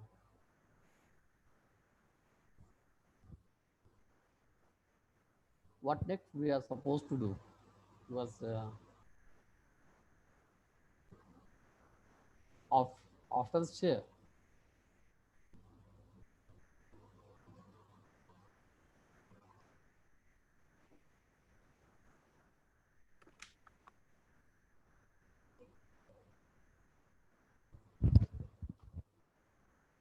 Hello. Hello. Am I audible?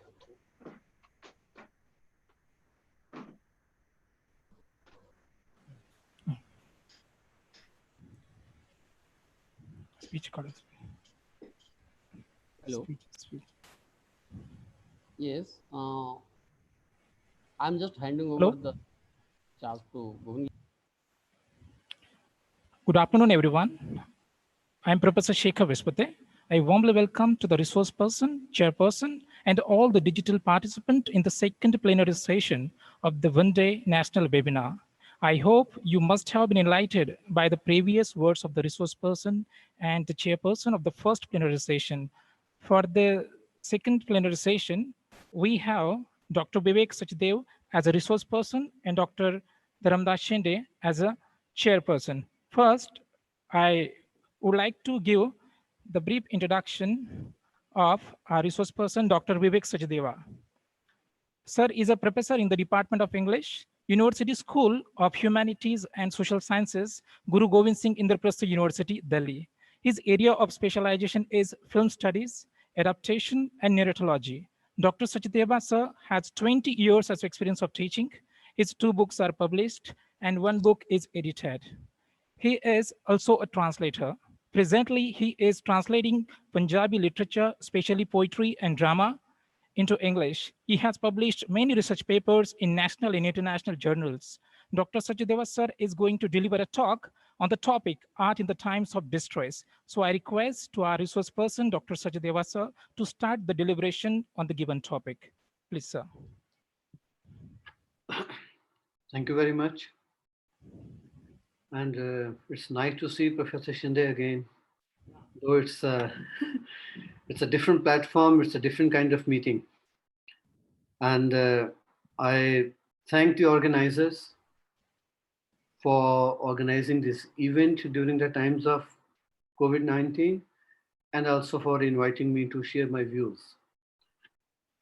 And I offer my apologies that I missed more than half of the talk by Professor Banerjee, because these days we are doing so many other things while staying at home. So that is another aspect of so-called home arrest in the times of COVID-19. What I could gather from the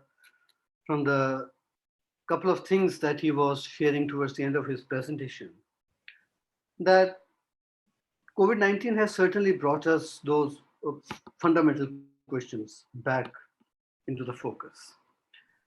Though reasons are not very pleasant, but certainly COVID-19 has given us an opportunity to stop and to reflect on those questions. Questions that pertain to humanity, questions that pertain to the nature of literature, and I extend the boundary by calling it the nature of art in our lives. Yes, we have stayed indoors when everybody was either rushing to achieve one's targets, or one was fashionably hanging out, or at the same time, sometimes we were trying to find happiness through consumption or consumerist habits.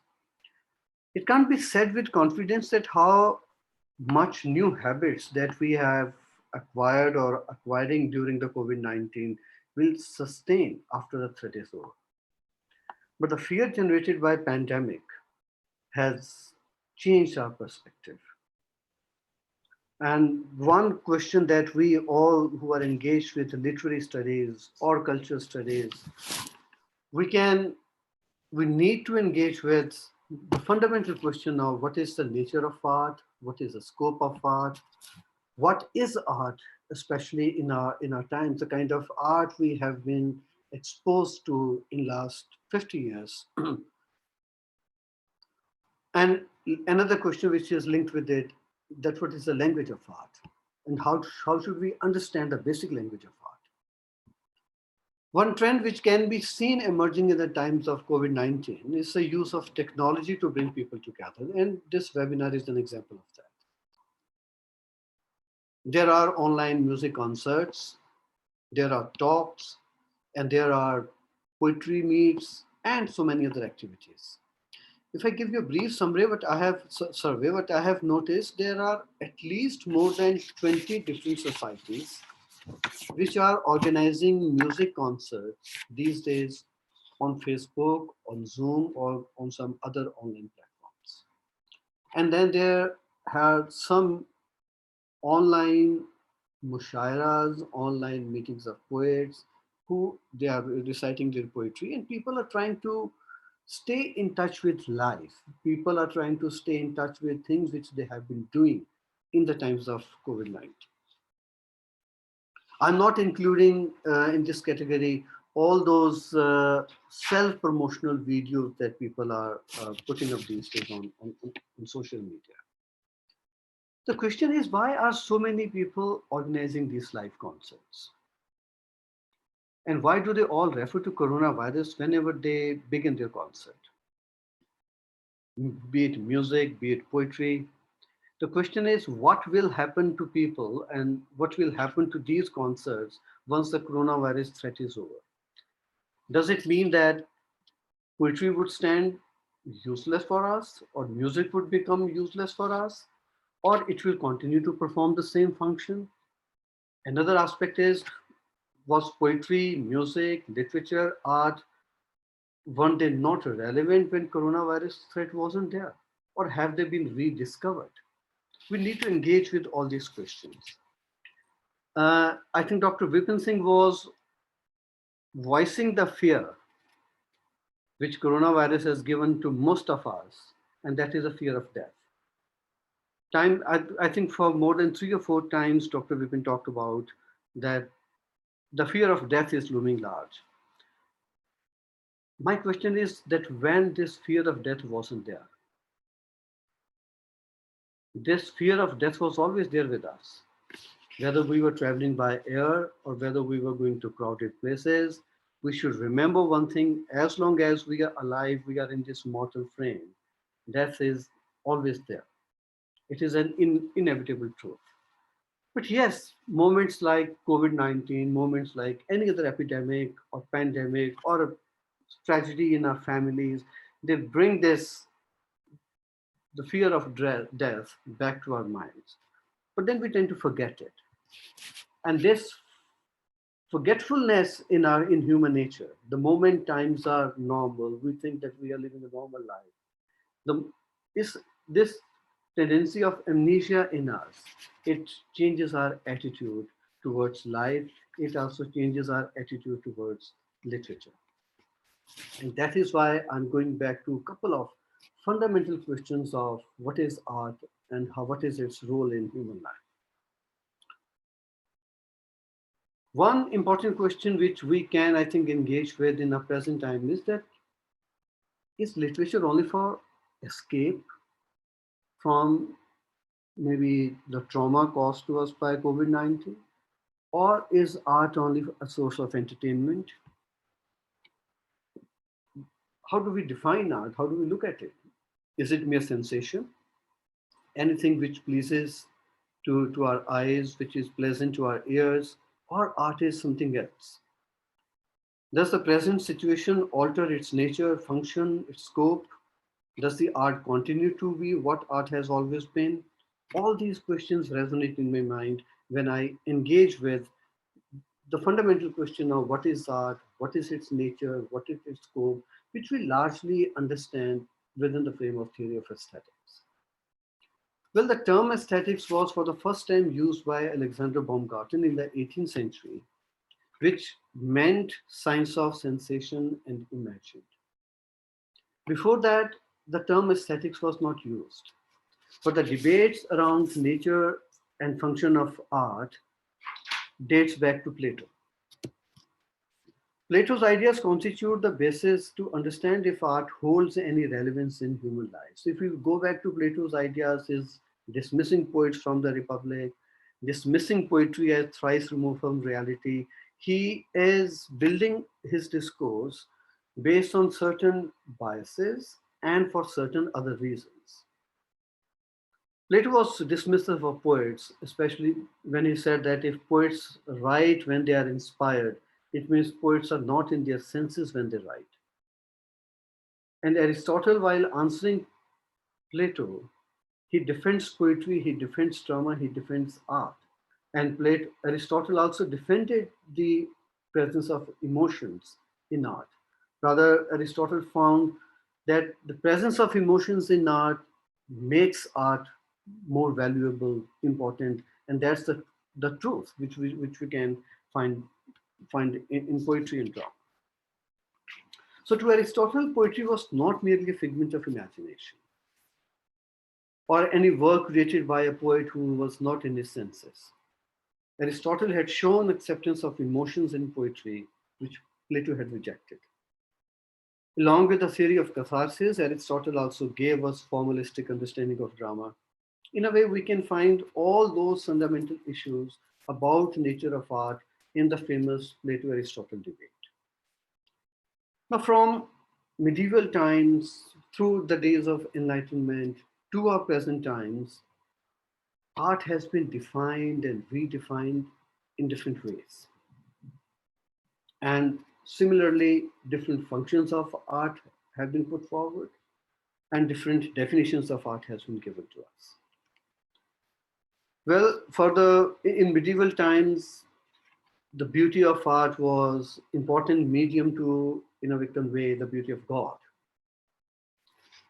And the perception of art as cognitive activity to universal beauty or to Hegelian understanding of art in relation to the absolute spirit and human spirit, art has been in a way understood which was in consonance with the worldview of the times. There are many schools of thought that have understood art in relation to human life and society. Their reasons might be different, but they all agreed that the purpose of art is not to create merely sensuous beauty.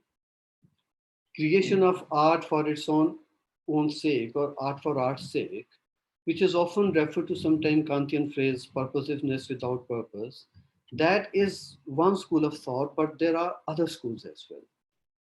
There are people who believe that art should serve a purpose. The purpose of art, when we discuss, it cannot be reduced to the propagandist function. The question is, if art is not being created for its own sake, if art should serve a function, then how should art remain art? How should it continue to be true to the aesthetic standards while, without being propagandist in nature? The social and political function of art is served through the medium of aesthetics. We should understand those who believe that art should serve a function. A great work of art offers critique of the times in which it is written. That is one important aspect of any great work of art. It is not merely meant only to please readers or to please onlookers or viewers. It offers us a critique of the times. Artist engages with human reality and presents it in an aesthetic form in which beauty of the art is maintained while giving us critical understanding of human experience, social and political structures. Art transforms the essence of human experience into a world of aesthetics. Art is subjective, but while being subjective, art transforms it into an object which is perceived by senses. So art constantly moves between two worlds, the subjective and the objective. A painter uses colors, a poet uses words, a musician uses sounds or musical notes. But to convey what? To convey an idea. Thus, what defines art is not merely the use of language of a particular medium. I think it will be a very narrow understanding of art that painters are using colors and musicians are using musical notes and poets and writers, novelists, they use words. That is a way, but only the use of this language doesn't constitute art. Merely the use of colors to make new shapes on canvas or to create patterns of musical notes does not create art. In order to become a work of art, it must contain the truth of human spirit, human emotions, human predicaments, pain, sorrows, joys. When all these human emotions are seen in a larger social historical context. This could be one reason that in the times of distress, any kind of distress, social, political, individual, collective, great art has been produced. The best of literature it is observed that has been written in the times of turmoil, in the times of disturbance, in the times of distress, conflict, transition, social transition. Perhaps these are the moments when human mind reflects on fundamental questions of human existence. It means that every work of art is primarily existential in nature. And every existential concern is primarily humanistic. So human consciousness and human experience, it means in its wide array of emotions, feelings, experiences, constitute the basis of what we call human concerns in art. I'll quote Sartre, that each of our perception is accompanied by the consciousness that human reality is a revealer, that it is human reality that there is being, and to put it differently, that man is the means by which things are manifested. It is our presence in the world which multiplies relations. It is we who set up a relationship between the tree and a bit of sky.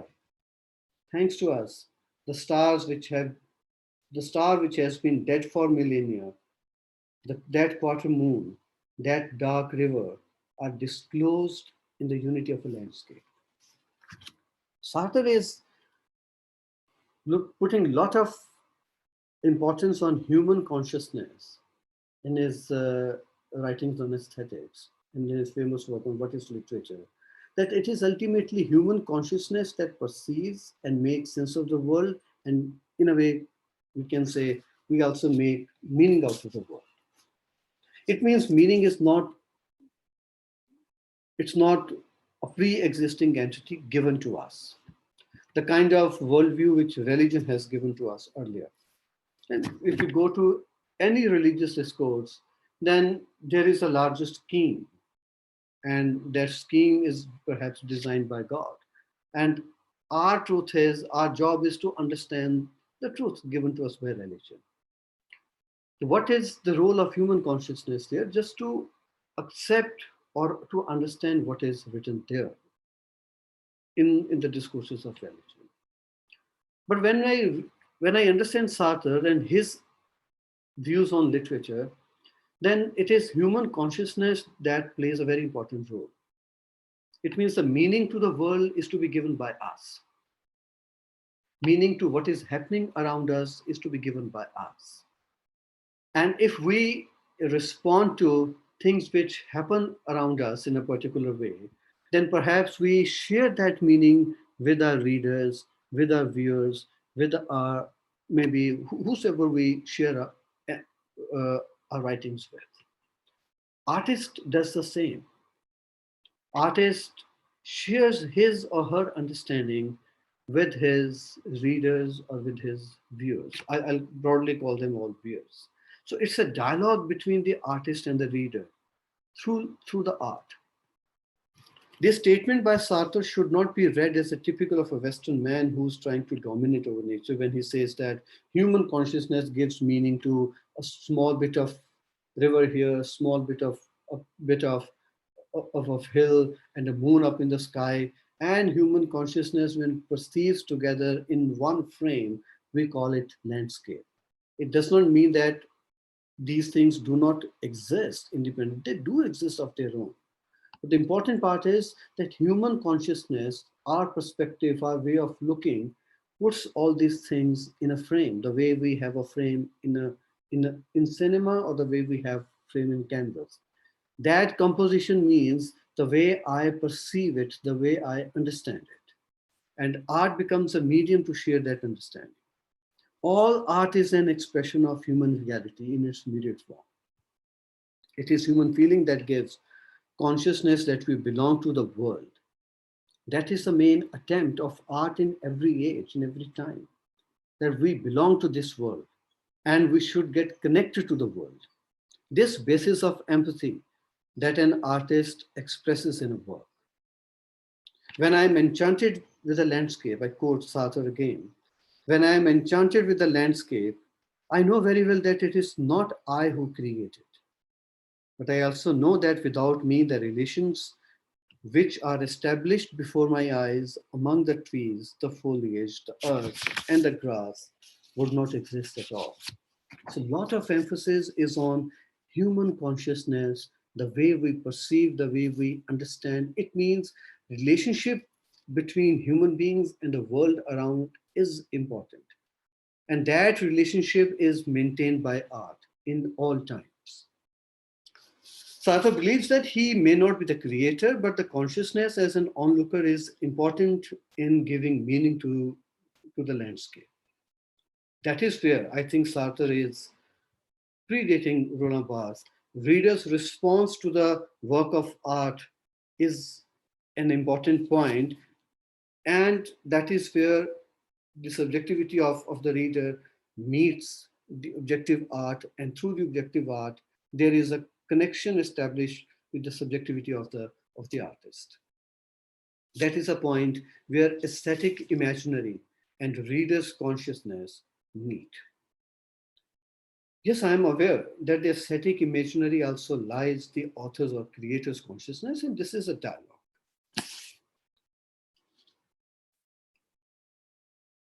So art, it can be the medium of self-expression. Art is also a medium through which an artist hides himself or herself.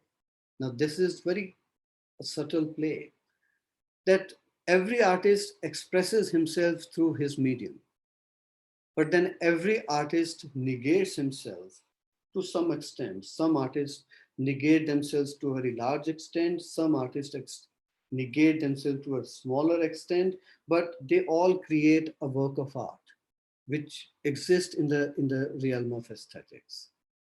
It is through this interaction between two consciousnesses, we can say, that the interaction between free human spirit of the artist and the reader takes place. And this freedom of human spirit is what which should be maintained in all times. The free interaction of human spirit constitutes the process in which art is created and appreciated. It is in the process of freedom of human spirit that artist also offers a critique of things which he finds around him. It is through the engagement of an artist with his times and a reader's engagement with the artistic imaginary that the art is born. Thus, art becomes a space where an interaction across time and space takes place. Readers visiting old work of art in literature, painting, sculpture, cinema, any other form are the ways to establish a connection between the present and the past. By revisiting the past, readers understand their present and also explore relevance of art created in the past in their present times, which adds to the, you can say, to the aura or to the beauty of art.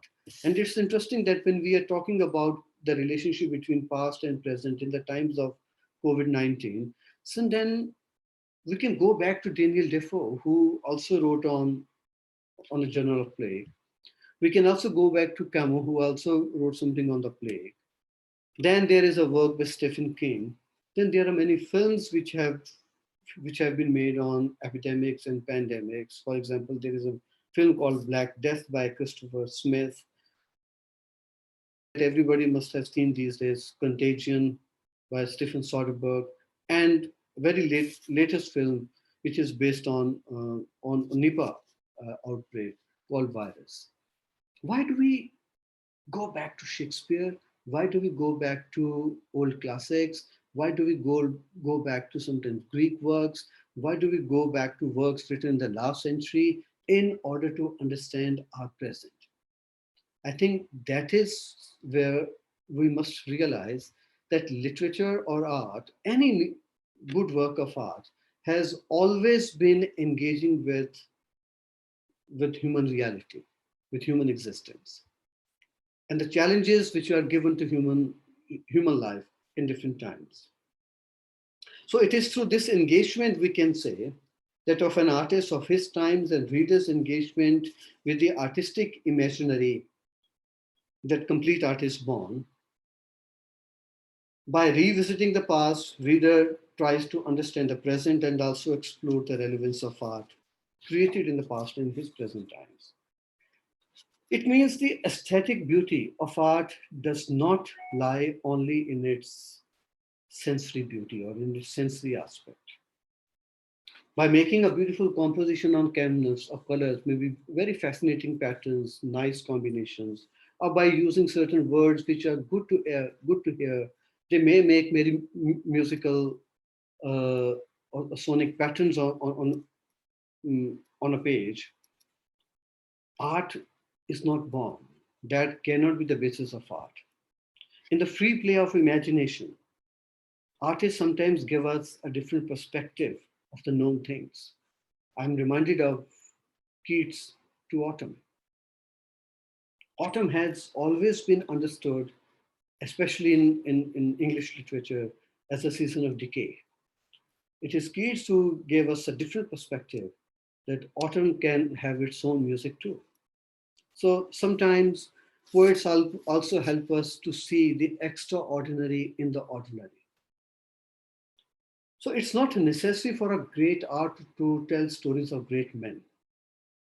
Modern narratives in the form of novels, they have given us stories of ordinary people, ordinary men and women. But through the lives of ordinary individuals, novels have given us an insight into the entire social structure and how the lives of ordinary people were affected by those circumstances which were beyond their control. Those circumstances could be social, those circumstances could be political, and those circumstances sometimes could be in the form of pandemic. So the characters in Hardy's novels or in Chekhov's stories or in Dickens or in Jane Austen's, in Hemingway's, these are not individuals. These are instances to tell us how lives of ordinary human beings were affected by larger circumstances and how they were victims of a socioeconomic system of their times. When we have modern understanding of human self, then we cannot say that human beings suffer because of some conspiracies of God. We try to understand the circumstances which are responsible for their suffering. Look at the way the poor are suffering in India these days. The way they have to walk from either Delhi to Chhattisgarh, from Hyderabad to Bihar, and they are walking in this heat, walking barefoot, nothing to eat. And we know those stories that many people, they died when they were just about to reach their village. Some people died 5 kilometers before they could reach the village. Some people died before 2 or 3 kilometers before before the village. There were pregnant women who were walking in this heat. I think if we want to understand the tragedy of COVID-19, then we need to look at the stories of these people. They are the real victims. And the job of the artist would be to bring these stories in the public domain. We sitting in our rooms, when we have all facilities, we have fans, we have air conditioners, we can have this kind of engagement even on webinars. I'm not trying to look down upon it, but still we have the basic amenities with us. We have food stored in our kitchens and we're not starving. Try to understand the tragedy of those people who are not responsible for these circumstances. We know that COVID-19 was in a way brought to India by international travelers. And who is paying the price? The maximum price is paid by those who are not responsible for bringing COVID-19 to India. But they are victims. And that is one situation which I think we should reflect on that what was their fault? Why? Can we hold them responsible for the spread of COVID-19? And the job of the artist in these present times, I think, should be to bring this issue, this question in the public domain. In past times, great artists, they have been doing it. They have been looking at the changing social times. They have been looking at any period of trauma, be it Holocaust, be it partition, from the point of view of those who had to pay the maximum price, those who were marginalized, those who were oppressed. And by looking at any social, political reality from the point of view of those who were on the margins of the society, they were offering a critique. And that is what makes those great works great works. They were not merely things, they were not merely objects. They became work of art in the process of having a constant engagement and critical engagement with their times. So literary works or paintings or songs, they're not merely objects or things in the world. They're not, we can say, they're not cascades in which human emotions are packed and transported. These characters, these narratives, they are like real beings and they exist in the world. They existed in the world when they were created and they still exist in the world of our times. They are world in themselves. the world as Heidegger defined it, because he tried to make a distinction between the thing can exist only maybe in a form of matter, but art also, while being a thing, art also exists in the larger world. And that larger world is certainly of human reality and human experiences. If I quote Heidegger here, the world is not collection of things, countable or uncountable. World is always non-objectual, to which we are subject as long as the paths of birth and death, blessing and curse, keep us transported into being. These experiences make us human. These experiences make us human because these experiences make us reflect on fundamental questions of life and what kind of engagements we can have and we should have. Art for us becomes a medium through which we can reflect on these questions. From that perspective, if there is a peasant woman, she possesses a woman. Look, think of Wordsworth's Solitary Reaper. He is not merely romanticizing a country girl. He is talking about entire world through a solitary reaper. So when we have a painting by Van Gogh, which Heidegger also refers to, of shoes, then shoes are not merely an important subject of painting, but shoes, through shoes, we can reflect on so many questions. If you look at shoes, then it can be an object made of leather. The more important question that a critic or an artist would like to engage with is that who made these shoes and for whom these shoes are meant. It was today, in today's newspaper, that one journalist gave his pair of shoes to some villages who were walking from Ambala to Delhi and they wanted to go to Bihar. And their slippers they were torn completely. He was walking barefoot.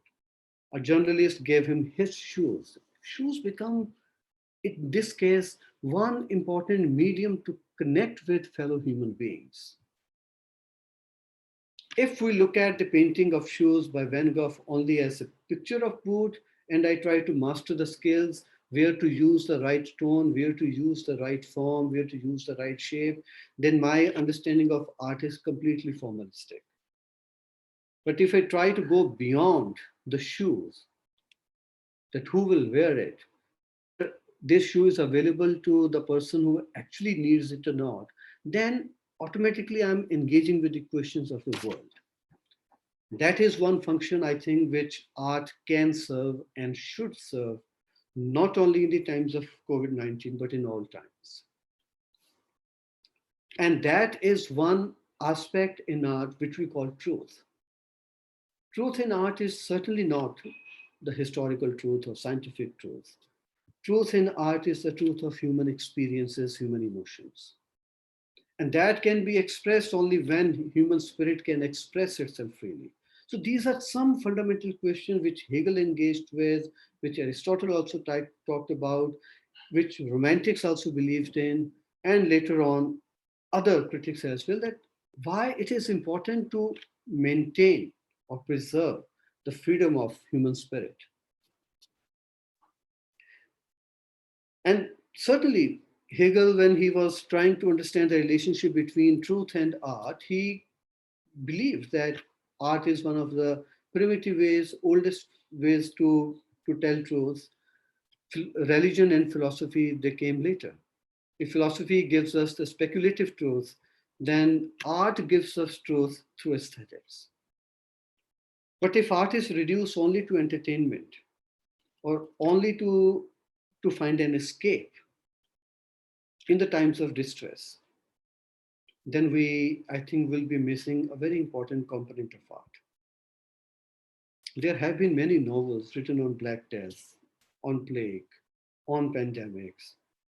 But tell me, when was literature not written on human suffering? Our sweetest songs have always been those that tell us of our saddest thoughts. Let's not forget it. And to quote Shakespeare here, What does art literature teach us? To suffer with a quiet spirit. And that endurance, to suffer with a quiet spirit, means that we must endure and live. We must not try to run away from life. I'm not referring to the long list of all literary works that have been written or films. But when we go back to all important literary works, they were written in the backdrop of French Revolution, they were written in the backdrop of Industrial Revolution or Great Depression, world wars, Holocaust, partition, caste and gender-based oppression. Literature or art has always been, I think, responding to these critical moments. I'm not trying to undermine the gravity of COVID-19, but I would not like to think only of COVID-19 when I try to understand what is a function of art. I think the function of art has always been to give us critical understanding of life and society, and to engage with those questions which matter beyond our physical existence or which matter beyond our small pleasures. Art is not meant to be reduced to any pandemic syndrome. Art has always been an expression of human concerns in different forms. For example, there is a film by De Sica, whether it's a Shoe Shine or it's another famous film, Bicycle Thieves. He's talking about the problem of the working class people in Italy after the World War. The way Truffaut gives us an understanding of anxiety in the younger generation in France when French society was changing, it was in transition. Look at the films of Abbas Kiarostami or Makmal Baf. They tell us stories of how human life and relationships have been complicated after the Islamic Revolution in Iran. Look at the paintings by Gustave Courbet like The Stonebreakers or Van Gogh's The Potato Eaters. He wanted to talk about these people, Van Gogh. Wow, Hardy's characters. Or Wordsworth's Solitary Reaper, which I have already talked about. Wordsworth was talking about ordinary things in the landscape, in wilderness, in the countryside, when a lifestyle was challenged by industrialization. I think human life has always been facing challenges. And whenever society changes, price is paid by certain few people. Hardy is giving us the pain of the peasantry when the rest of the country was marching ahead on industrialization. COVID-19 is one of major, we can say, it's no doubt it is a pandemic, but it is one of the major moments when human beings will reflect on certain questions. But that reflection should not be self-centric. That reflection should be that we should be able to connect with the fellow human beings. We should be able to connect with the world which we find in art, the world which is out there. So if we try to understand profundity and we try to get some insight through art, it is called aesthetic cognitivism. And the exact opposite of it is aesthetic hedonism. When we use art only for pleasure, when we use art only for indulgence. So what has happened in last couple of decades in India is, with the rise of neoliberal economy, consumerism has also increased, and that has changed our attitude. No doubt, neoliberal economy has given certain benefits to the middle class. Our paying capacity has increased, our lifestyle has improved, our pay packages have also improved. So when I started my teaching career, my basic salary was 8,000, and I worked on ad hoc basis for a couple of years, and I was getting 2,500 per month. And I remember once I shared this with my students, And my student, one of my students almost laughed at me and said, sir, it must be 25,000. Means how can you have a salary of 2,500? I told them, no, it was 2,500. They can't imagine the generation which is born in 1990 or after that, they can't imagine what kind of India we had lived in before 1990. It has changed so much. But within that, we know consumerism has increased and it has changed our consumption habits. The more dangerous part is consumption patterns has also changed our attitude towards art and life. I personally, my field is film studies. I work on film adaptation. I personally feel bad when I see that people consume films the way they consume popcorn sitting in those cinema halls. And I've, I strongly object to the very use of consumption in relation to art. Art is not meant to be consumed like an object. And art should not be part of the consumerist society, but that is what consumerist economy has done, which means that our attitude towards certain things is changing.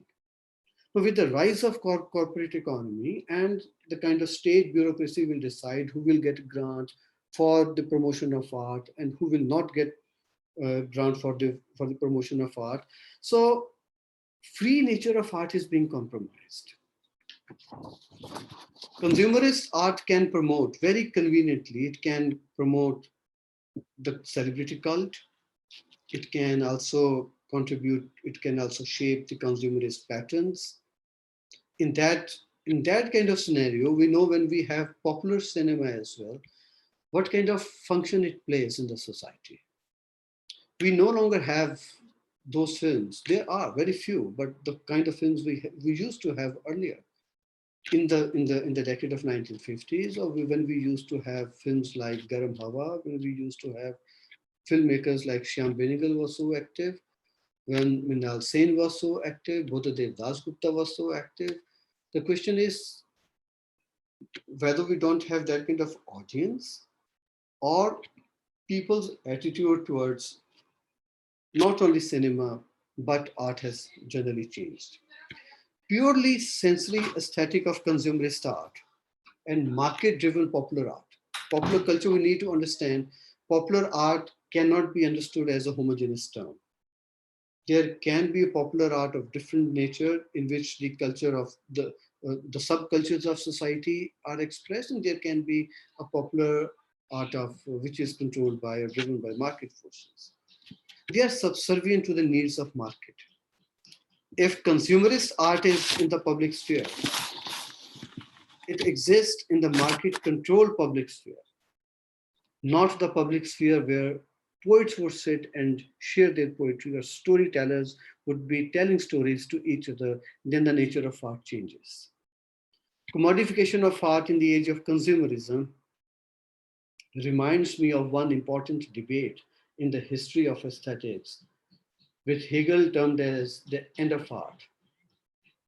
And later on, Heidegger also reflected on as the death of art. Hegel laments that art in his modern times was no longer capable of representing the divine. He has given us a historical understanding of art, symbolic, and then classical, and then romantic. And after that, he believes that it's the end of art which is there in his times. That nor was it capable of representing free human spirit, which was there in Greek times. By the end of art, Hegel means that the post-Reformation age, art was representing the ordinary and the fleeting, and thus performs a very limited function. Hegel thought that art was no longer capable of representing the complex and layered conflict which he found in Antigone and Cleon.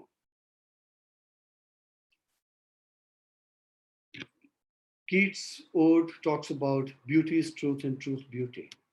Keats is reflecting on transience of life and permanence of life. COVID-19 has brought that question back, that we all are going to die.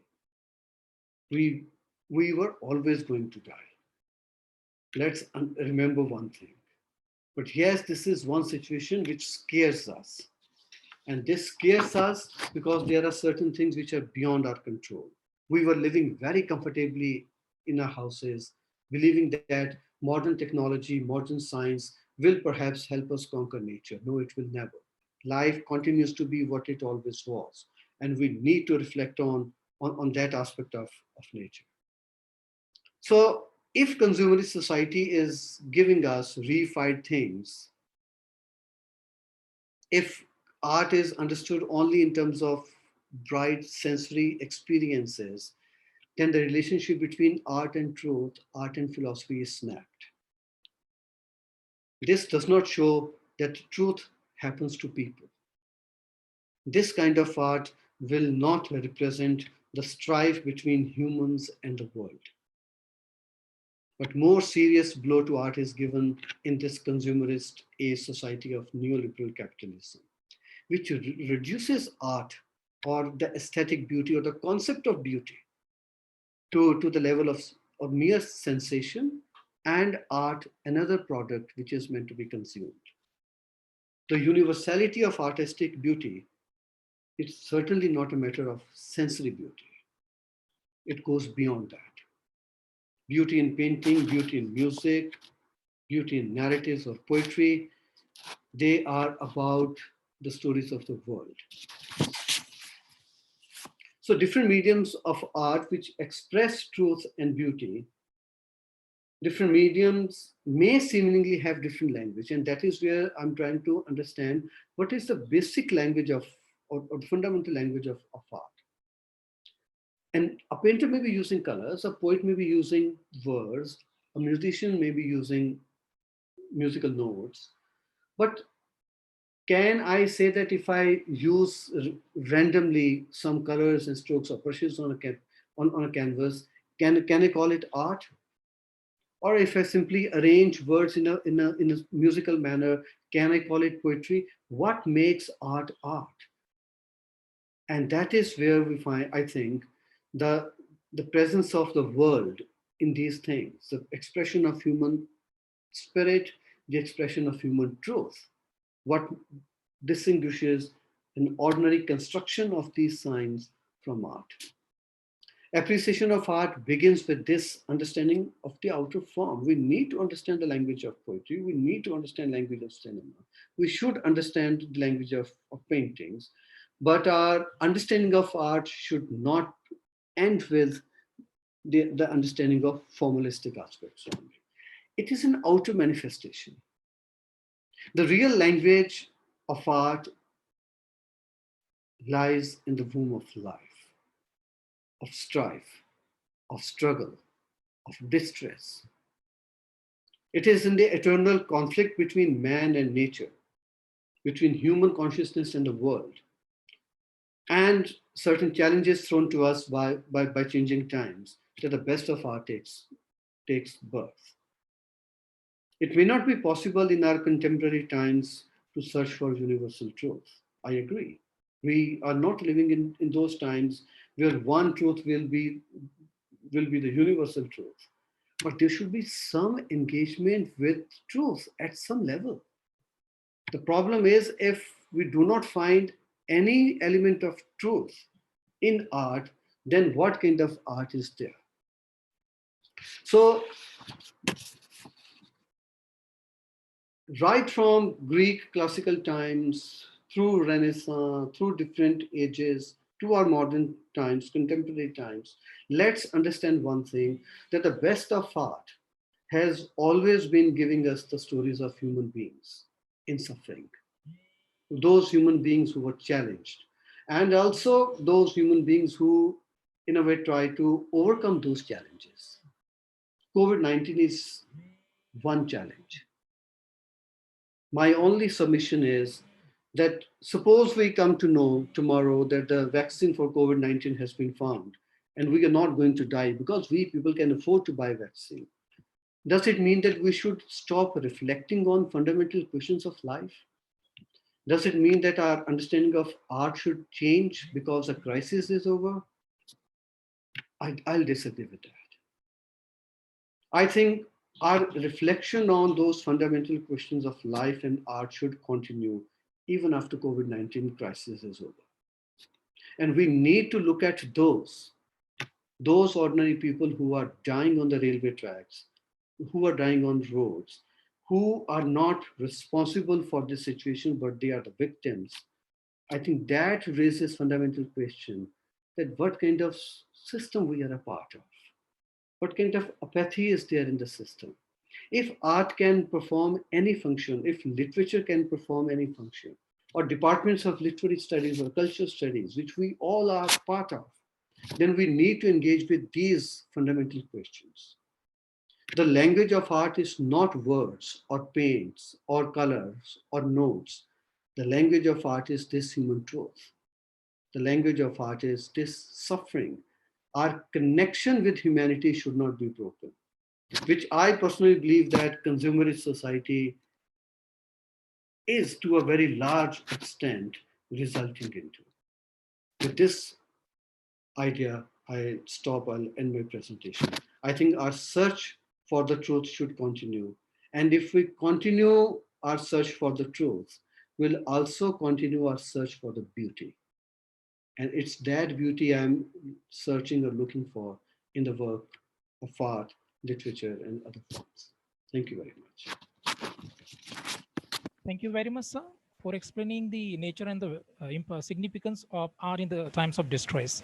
Now, due to the restraining of a time limit, I would like to introduce our resource person, Dr. Dharamdas Yam Shende sir. He is a professor and head in the Department of English in Rashtrasant Tukuruji Maharaj Nagpur University, Nagpur. His area of specialization is modern American fiction, post-colonialism, Dalit Sahitya, deconstruction, and cultural studies. He has edited 2 books. He has worked as a coordinator of refresher course. Dr. Shendesar is a PhD guide and an examiner for PhD thesis in 7 different universities in India. He has been honored as a resource person in many seminars, conferences, refresher course, MPhil course. His many research papers are published in national and international journals. He has published and attended many national and international seminars and conferences and workshop in India as well as other countries. Now, I request to our chairperson, Dr. Dharamdas Shendesar, to express his views about today's webinar. Please, sir. Yeah. Yes, sir. You can. Okay. So, thank you very much, Professor Sachdeva, for your presentation and trying to take a look at the literary text from the period of classical age to romantic and romantic to modern age. When you are making presentation, you try to concentrate your focus on the critics of the 19th century, 20th century. I was remembering Albert Camus' The Myth of Sisyphus. Why it is because so before your presentation there was one speaker, his name is Vipin probably, and from his words I was a little bit disturbed to know that how people are so much scared of this coronavirus and all that. But I'm least worried about all these things because in this period I am just trying to understand this mechanism of pharmaceutical companies and the World Health Organizations and these control disease centers and all that. There are so many people and so many doctors around the world, and they are trying to criticize this focus of these coronas. Maybe there is any other something, a sort of conspiracy, you will see that. We have Dr. Buttar from the United States of America. We have Dr. Shiva Ayadurai. We have Dr. Vandana Shiva, and they criticize the entire this paraphernalia we have been constructing and spreading across the world. Maybe this is the thing that maybe there is something wrong. are conspiracy theories. Some of the people, some of the doctors, medical scientists, they have rejected the conspiracy theories, but we have a couple of doctors, they have strongly objected. And now there is a second person in the United States of America after the president of America, Donald Trump, and his name is Dr. Anthony Fauci. And they say that, no, this is very common thing that the viral things are around the world and we'll have to face this in music. So what I would like to tell you, we did not bother about it. We have literary text, we have literature, we have poetry, we have art, and everything that always trying to take a closer look at the human life to provide you with a better vision of human life.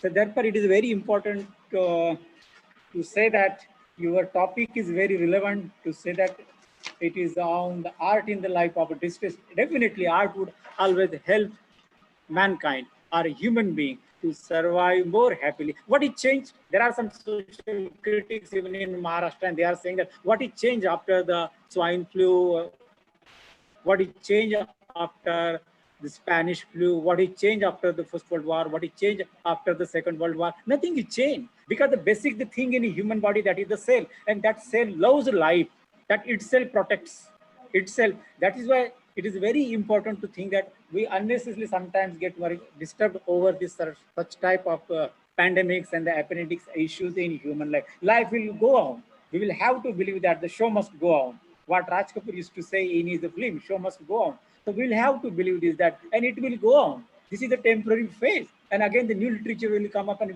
we'll try to explore what is not explored by the people during this period. I hope that everything will be fine and the people need not worry about this. This is a temporary phase. We'll have to take care of ourselves, because the issue is related with the immunity. Nobody speaks about the immunity. Neither CDC, nor World Health Organization, nor, and nobody speaks about it. Why? What is required? That was the basic issue of Dr. Gutar. That was the basic issue discussed by Vandana Shiva. That is the basic issue discussed by Shiva Ayadurai. They say that why these companies, why these pharmaceutical companies, why all these world organizations do not touch upon the issues of immunity. On the contrary, we say that no, don't buy the food, don't do this, close everything and survive. How come? If you don't take the proper food, there was the police department in the Rajasthan probably said that if you are not going to eat, are you going to die? Remain close at home. What is this silly question which was raised by the police officer in Rajasthan? That, yeah, definitely it's going to make the difference of your life spirit if you do not take your food properly. So we'll have to think that the immunity, but we have put the cart before the horse. Probably there is some other mechanism to, frighten the people. And once you are frightened, you will see that your immunity lost the spirit, and that would be more pandemic in human life. So I hope that literary text, literary art will take care of all these issues. And therefore, I was more interested in reading not the other things, but I was trying to read a lot more information across the world coming on the issues of the nutrition, the immunity, and so many doctoral reviews and all that. Even we have in the Delhi, there is one name. You must be knowing that his name is from Faridabad. Vishwarup Chowdhury is a train, but there is another lobby of the doctor. They are trying to attack you. What do you know about this coronavirus and all that? He said that it is not so serious. We have been living. We could control the plague and all that. It is always there. We are surrounded by all these viruses and all that. We don't take care of it. So what is the problem with the humanity? I hope that literature, this pandemic literature, maybe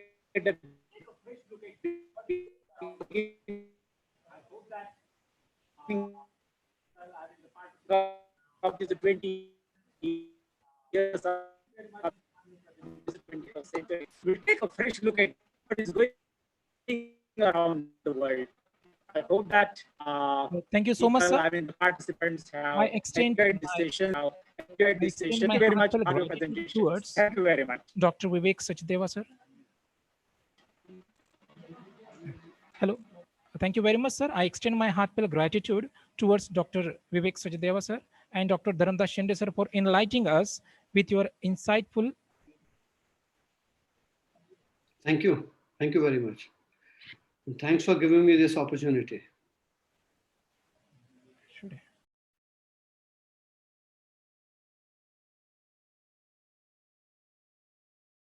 Now, hello. I hand over the proceeding to my colleague, Dr.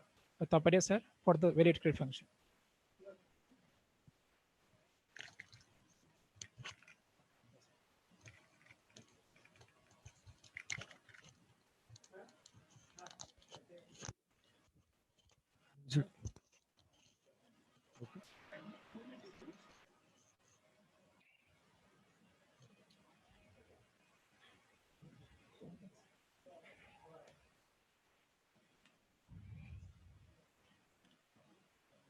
Very good afternoon to everybody.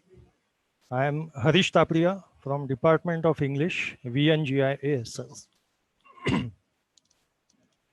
I welcome all of you in this valedictory session of the webinar on effects of crisis on language, literature, and culture.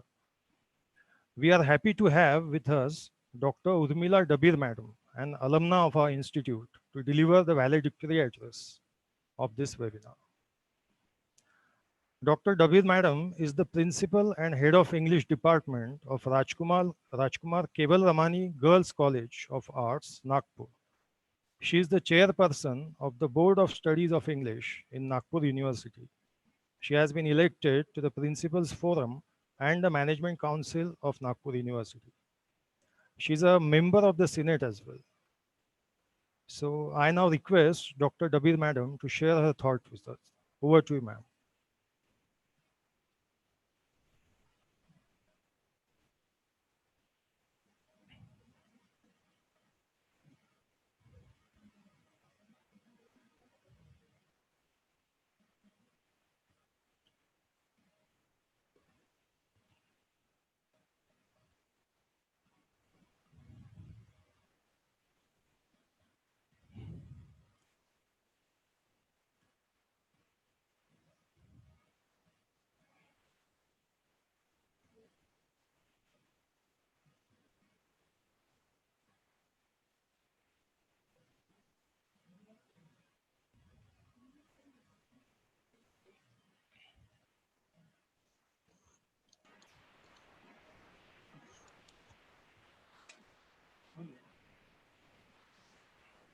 Good afternoon, everybody. It's indeed a proud moment for me to be a part of this webinar organized by Vasantra Naik Institute of Arts and Social Sciences, Nagpur. As I am the alumnus of this alma mater,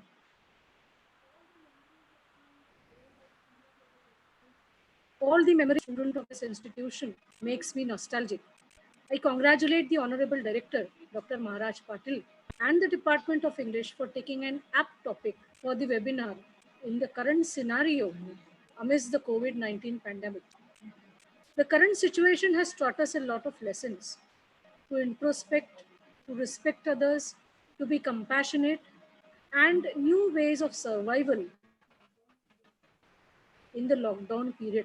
It has also strengthened the cord of relationships. This is, of course, the life which is truly mirrored in the literary expressions. As it is rightly said, literary works mirror society. Any form of expression which is conveyed marshals to embrace life entirely.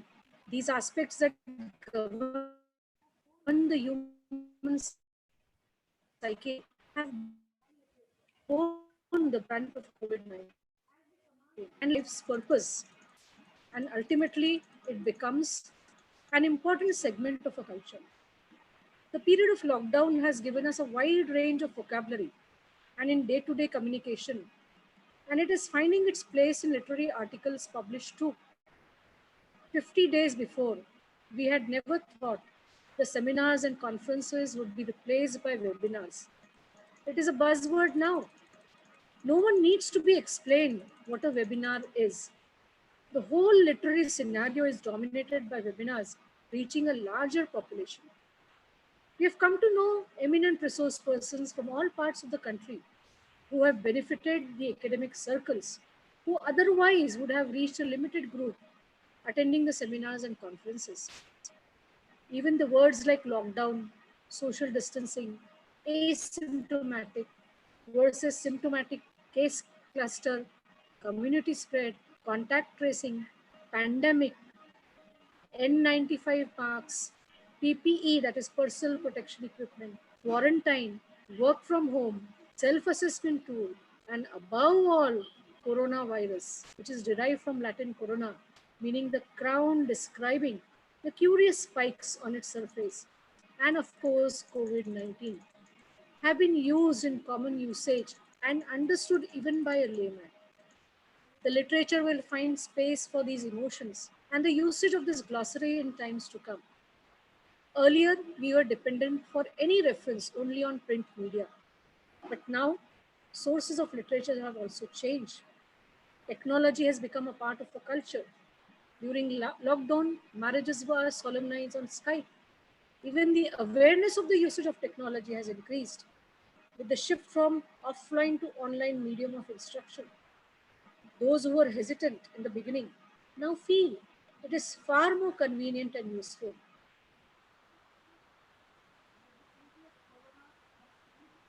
It is Corona has significantly changed the contours of professional and social life. The human life has definitely changed with change in many aspects of life. Society has also developed a new way of perceiving it in the post pandemic world. It is the need of the hour to think of working models and lifestyles that will be easily adaptable to the situation and that one would face in times to come.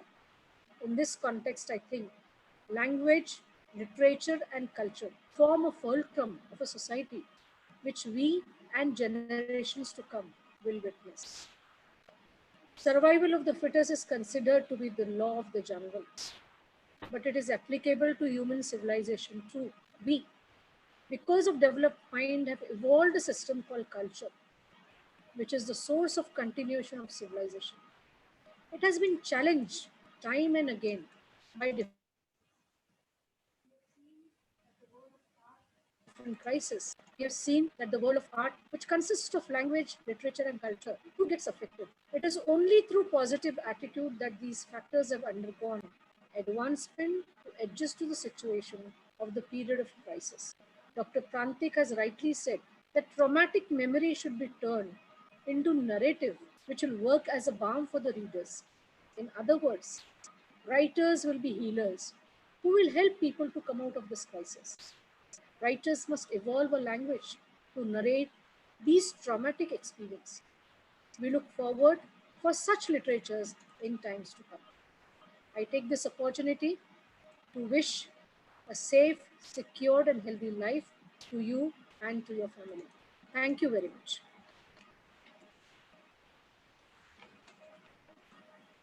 Thank you very much, madam, for your insightful thoughts on today's topic.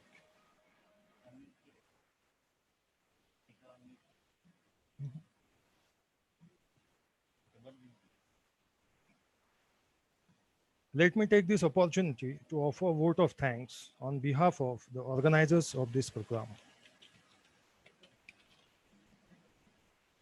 I would like to express our profound gratitude to Honorable Dr. Dhanraj Mane sir, Director of Higher Education, Maharashtra, for his kind guidance and support. I would like to thank Dr. Sunitra Maharaj Patil ma'am, Director of our institute, for her enthusiastic support in conducting this webinar. I thank Dr. Dushyant Nimawat from Gujarat University for delivering the enlightening keynote address of this webinar. Thanks are also due to Dr. Prantik Banerjee sir and Dr. Vivek Sachdeva sir for being the resource persons in plenary sessions and delivering interesting and thought-provoking presentations. I express my gratitude to Dr. Vipin Singh sir and Professor Dharamdas Shende sir for chairing the plenary sessions and sharing their opinions with us. I thank Dr. Urmila Dabir madam for delivering the valedictory address. I extend my thanks to Dr. Kapil Singhel, Head of the Department of English, my colleagues Dr. Barre, Mr. Rathod, Mr. Vispute, Dr. Talmale sir, Dr. Shende sir, Mr. Padole, and Mr. Savarkar for their help in making this webinar successful. I also thank all the participants of this webinar. Before I conclude, I have some announcements to make. The participants who have attended via YouTube are once again requested to register their attendance by pressing subscribe and like buttons and by writing their names in the comment box. Another announcement, it is regarding the international webinar which is scheduled tomorrow at the same time on topic Borders, Migration, Pandemic, being organized by Rajkumar Keval College and Prerna College, Nagpur. The registration is open till this evening. With the permission of the organizers, I declare this webinar to be over. Thank you.